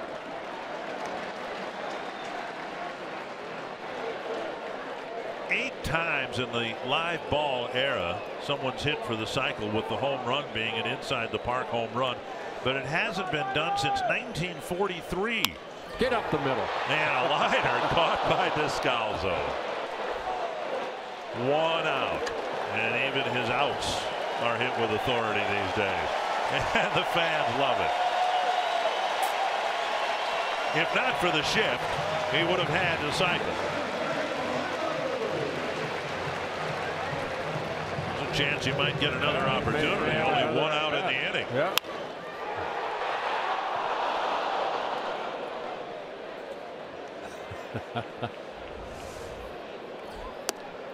Polanco's had a good night at the plate too.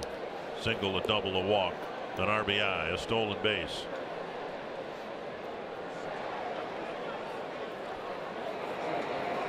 I asked Paul Molitor today during batting practice, there's a ball lined to the second baseman again, 2 down. Have you thought about moving Buxton up in the batting order? And he immediately said no. And one of the reasons is, of course, tend to forget Byron started the year as a third-place hitter, and whether it was the pressure, something, he did not fit real well in that spot at the start of the year. And why mess with success if he's hitting well 7th, leave him there for a while, and then see where the season leads everyone. Strike 1. But the lineup's looking pretty good tonight. 4 home runs, 9 extra base hits. Pulled foul.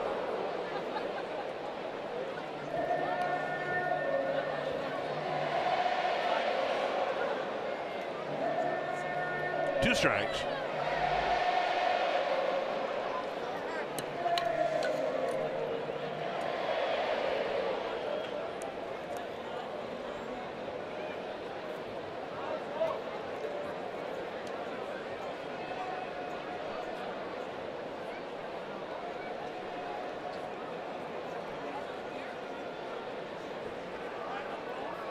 Outside, and it's 1-2. I don't know if you can credit the 2 guys that came out of that bullpen to kind of take Santana off the hook, but you know, Hildenberger got the big double play. Taylor Rogers got out a very good hitter, and Jake Lamb, and all of a sudden the Twins come back. You know, Santana's still pitcher of record here, thanks to the bullpen. Hildenberger just getting a wonderful comebacker to the mound, getting the double play. What the night has meant. Can't say top to bottom because the top guy and the bottom guy are hitless, but everybody in between's really had a good night at the plate. A lot of extra base hits in the 14 hits for the Twins tonight.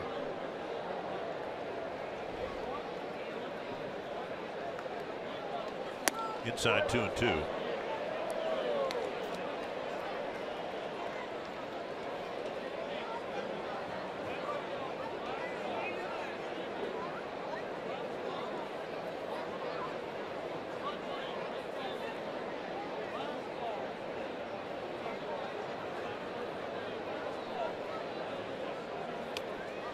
Castro swings through, strike 3.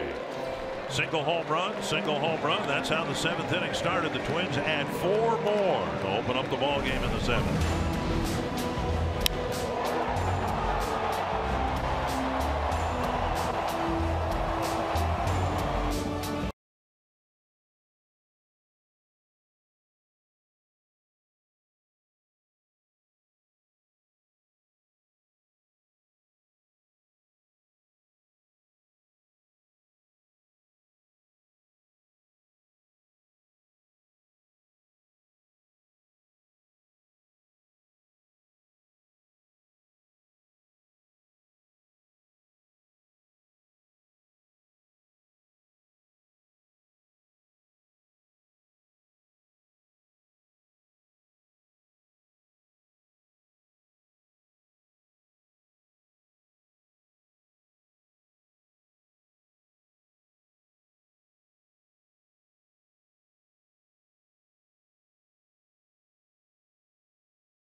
Battle over at Target Field. I'm Anthony LaPanta inside Mall of America studio. Same two teams tomorrow here on Fox Sports North. It's a 5:30 edition of Twins Live. Paul Goldschmidt, Miguel Sano leading the way for these two clubs. Join us tomorrow night, 5:30 here on Fox Sports North. Now let's go back to the ballpark. Should be an interesting pitching matchup. You've got the veteran Zach Greinke going for the Diamondbacks. Jose Barrios will start for the Twins. And the Twins have had some pretty good success against Greinke in his days with Kansas City and Milwaukee. Sano clobbered the first pitch he saw from Hernandez for a 2-run home run. And now Taylor Rogers gets ahead of Goldschmidt 0-2.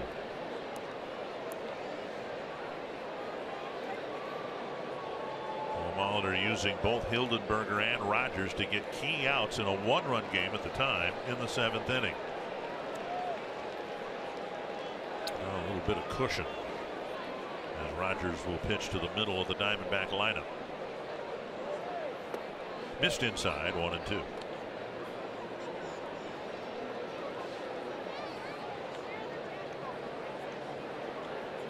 Tyler Duffy looks like he'll be next out of the chute.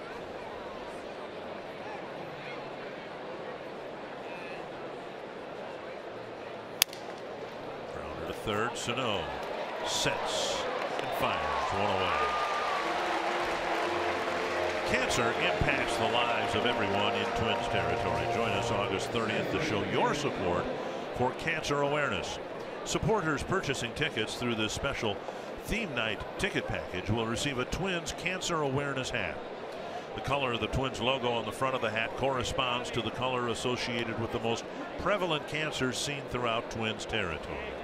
To learn more and join the Twins in their effort to strike out cancer, visit twinsbaseball.com/cancer awareness. One down, here's Descalzo. And there's a fastball on the outside corner. Yeah, it was a good pitch right there by Taylor to Goldschmidt right here. Watch, fastball in. I say that's a good pitch only because in his 2 hits that were out over the plate that he took the right field. So try to pitch him hard in, make him try to pull that ball. And Rogers does a very good job of pitching inside to both righties and lefties. I asked Paul Molitor today about Aaron Slegers. He said that's kind of what impressed him the most about Slegers last night in his great outing against the Indians. He pitched inside, threw a few more really good changeups than Paul was expecting.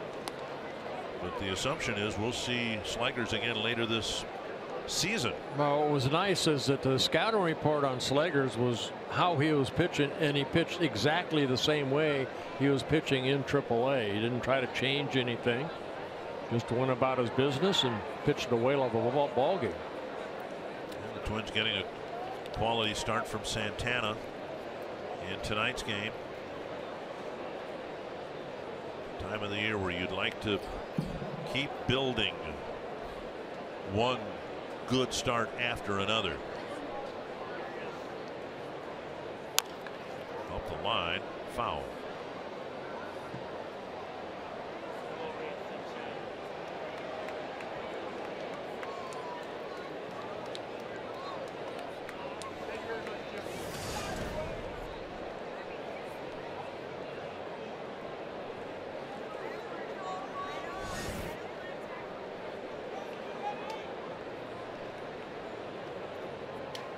Two and two from Rogers to Descalzo. A back and forth game between the Red Sox and the Yankees. Red Sox led by 3, Yankees led by 3. On the outside corner, 2 away. Rogers picks up his first strikeout. Good fastball after a couple 3-4 breaking balls. Gets the fastball away, and Paul Molitor coming out. So far so good out of that bullpen.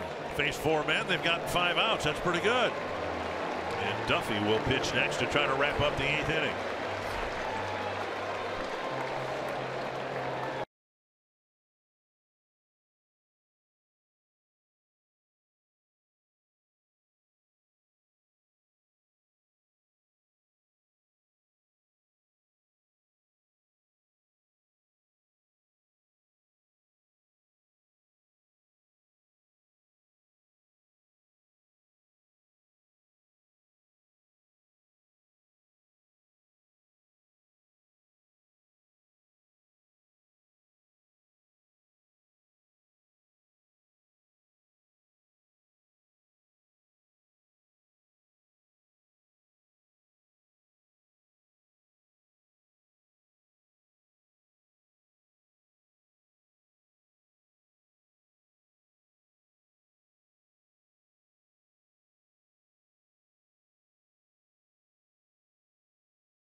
Copyrighted telecast presented by the authority of the Minnesota Twins and may not be reproduced or retransmitted in any form.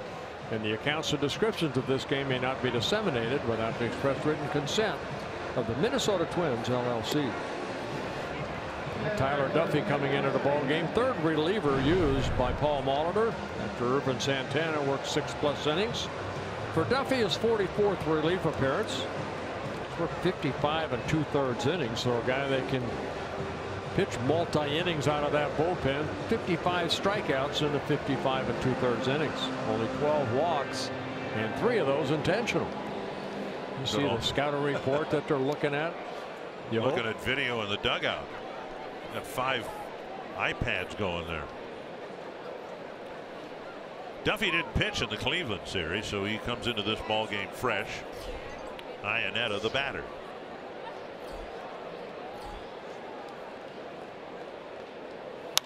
To right. And Kepler makes the catch. Bullpen's been awfully good again here tonight. You're watching Twins baseball presented by State Farm.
For the Twins here in the bottom of the 8th inning. Don't forget to stay with us after the game for Twins Live, presented by CenturyLink. We'll take a look at a huge night from Byron Buxton, showing off that speed. And if he's lightning, Miguel Sano is bringing the thunder. We'll take a look at all that offense. We'll also break down Irvin Santana's start and how he was able to use that veteran presence on the mound to get right back in it after a tough start. And as always, we'll hear from Paul Molitor. That's coming up after the game, guys.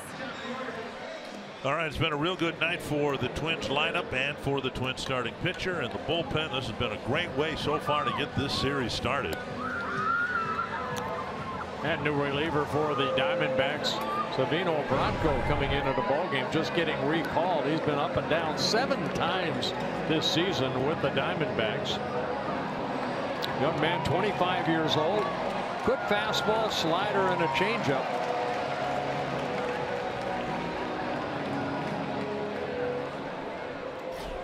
Manny Machado just walked off the Angels with a grand slam. Cleveland leading Kansas City 10-1.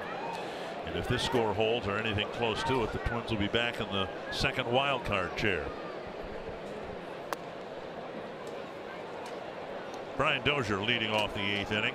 3 strikeouts and an intentional walk.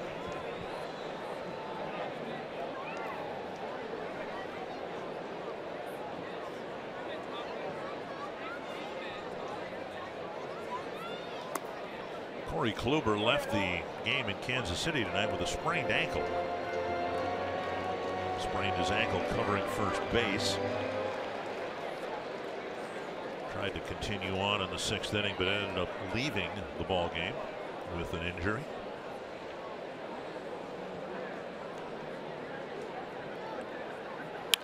Deep to left, and now Dozier's got one.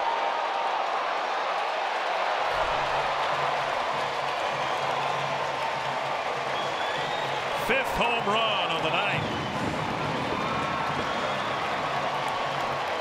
For Brian Dozier, number 24 on the year.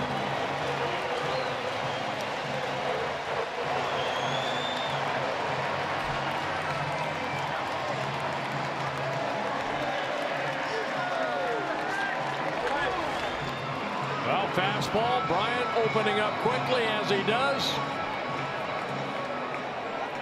He hits it into the second deck.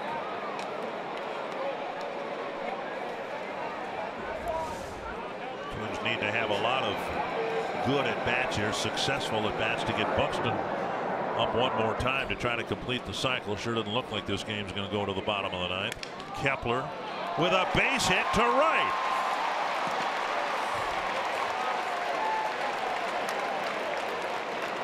That's just the 4th single for the Twins. Cost Kepler a bat, they'll make more. They got jammed a little bit right there. Fastball. Kepler fought it off. Picks up his second hit. Twins' 16th hit of the ball game.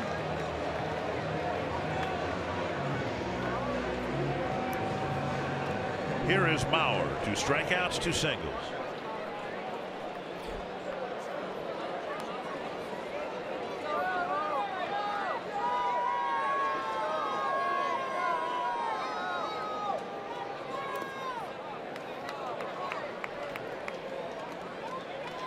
Red Sox are leading the Yankees 7-6 in the bottom of the 8th. The Yankees leading the Twins by 4.5 games in the first wild card chair. 1-0.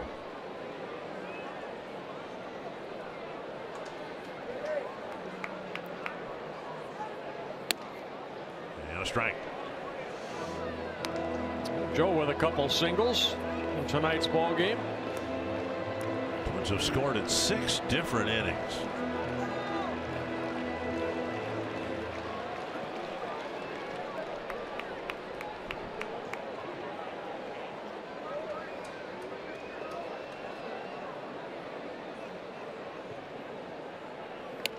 It's a hitting coach's and a manager's dream. It's fun to score 8 runs in an inning, but it's a lot more fun to score in 6 different innings. That means people up and down the lineup, as we've shown you, have contributed. 5 home runs hit, 4 of them out of the ballpark. 1 left in the ballpark. Everybody with at least 1 hit except for Jason Castro. Just missing down and away, and it's 3-1.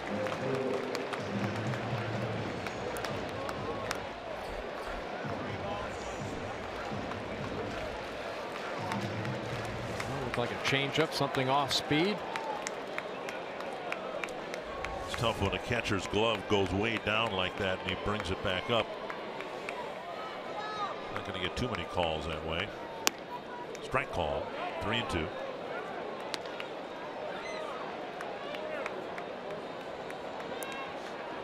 Twins need something more to happen here to get Buxton up. 2 more hits or walks with no double plays will do it.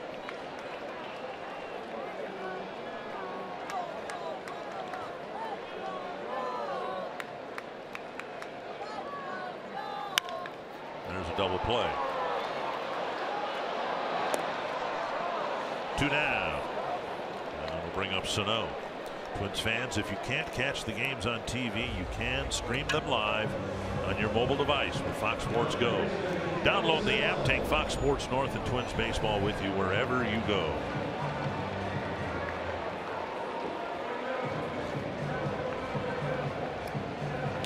Sano with a walk, a strikeout, a single to the opposite field, and a home run way over the bullpen in left center field.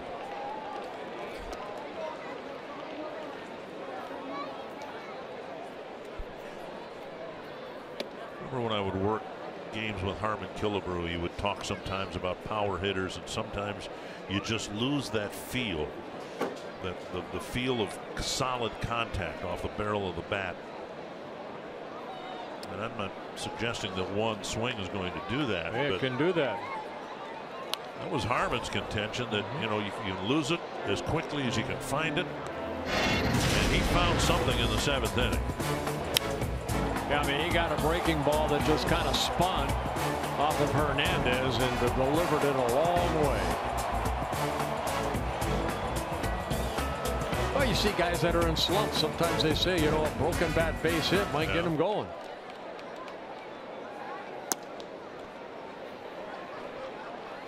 Tell you what, though, Sano, yeah, he hit that home run, but he's had some pretty good at-bats where he's taken some close pitches and laid off of them.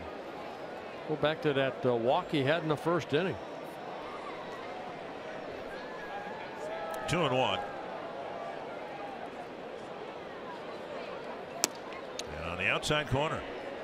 Well, the Red Sox have added a couple of runs. They lead the Yankees 9-6 in the 8th inning. In short, just about everything in other games has benefited the Twins to this point.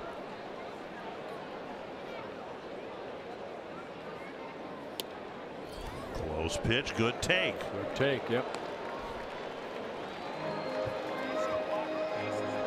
And the more at bats he sees, you'll see, you know, maybe the walks add and the strikeouts subtract.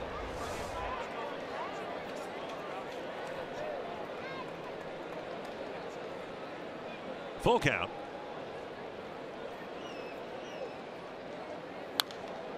And that'll reach the upper deck.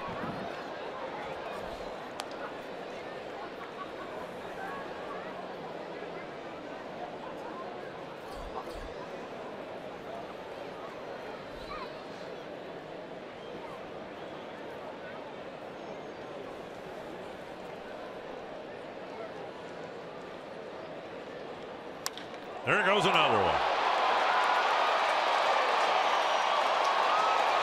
Yeah, that one got the 3rd down.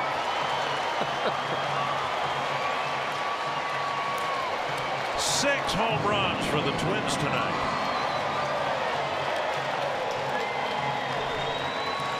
And Sano has 2 of them.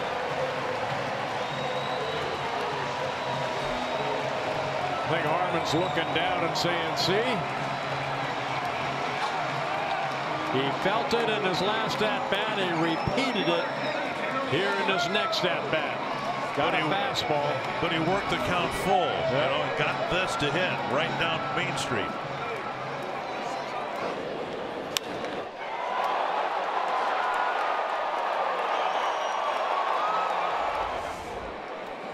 And now Rosario, 3 hits tonight. And his average starting this at bat, 302. It's almost like Buxton's inside the park home run kind of got everybody going. Certainly the fans, but maybe even some of the hitters. They've had some great at bats here since the Twins tied it up in the 4th inning. Fouled away.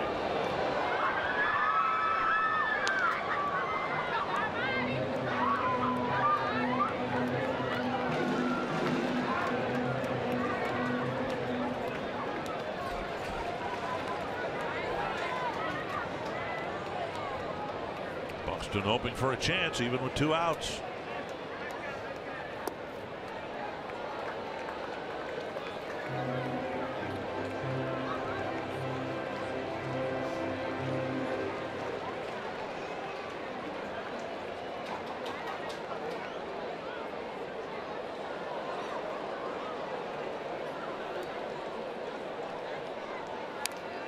And a tapper, foul.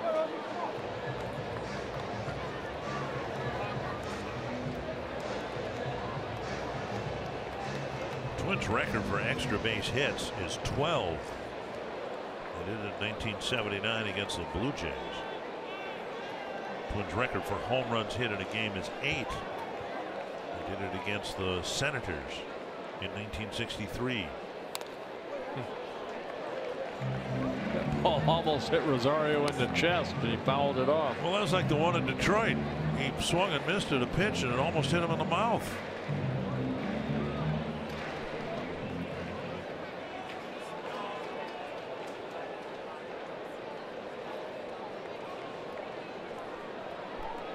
One and 2.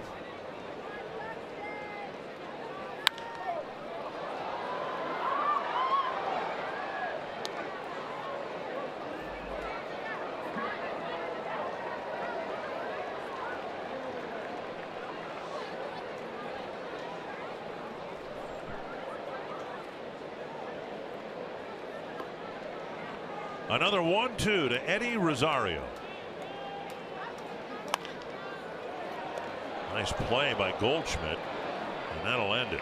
Twins hit 2 more home runs in the 8th inning. They've hit 6 tonight, and they lead by 7.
(10-3), Brian Dozier joining the home run act.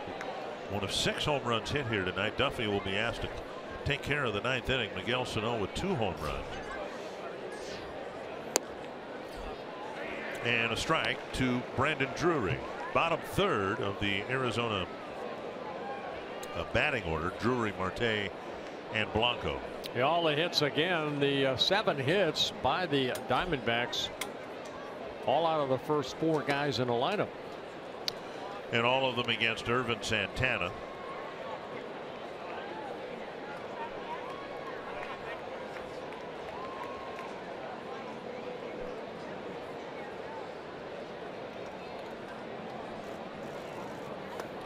Angels and Royals both lost.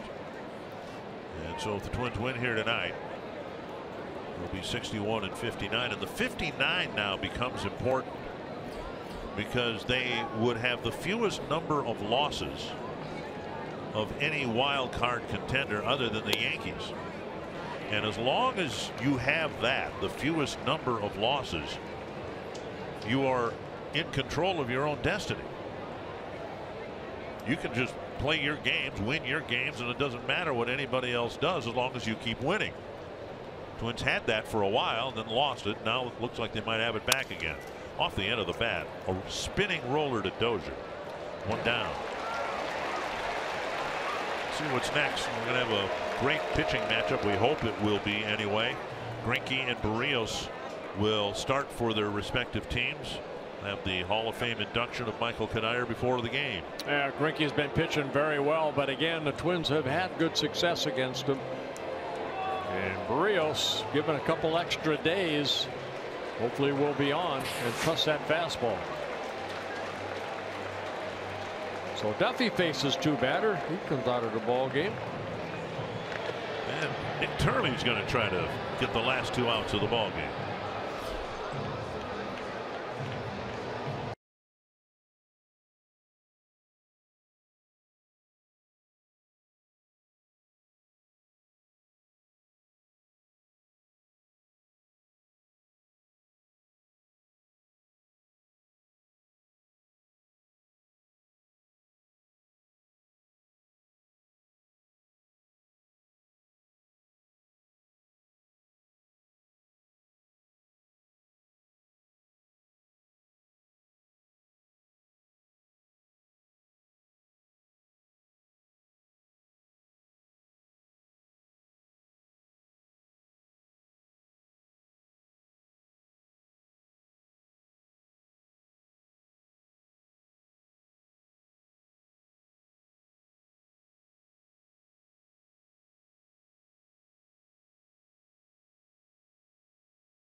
for the Twins early this year, and you may not have kept up with him, but the Twins kept tabs on him and saw him pitch pretty well in Rochester, and so he's here and he'll get a chance to finish a ball game. He's coming in to try to get that ERA down a little bit. They had starts against the White Sox, the Indians, and then he pitched against the Giants in San Francisco. So Turley, who went down, they did some relieving, made some starts, but we'll see how he fares as a reliever. The 27-year-old left-hander. AAA numbers were good. 4 starts, 4 relief appearances. 4-2, a 2.37, 30 1/3 innings, 8 earned runs, 31 strikeouts, 1-0. The Twins have another doubleheader on Monday. Sano is down to a knee, picks it up, 2 down. And Turley, one would think, would be a candidate to make a start. Dylan G might be a candidate, or is a candidate to possibly make a start. Steven Gonsalves might be called up as a 26th man to make a start. 2 down. There's Dylan G right there.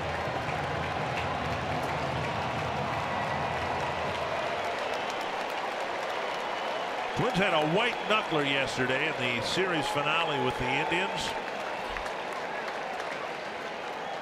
Backing out of the box, taking a strike is Blanco.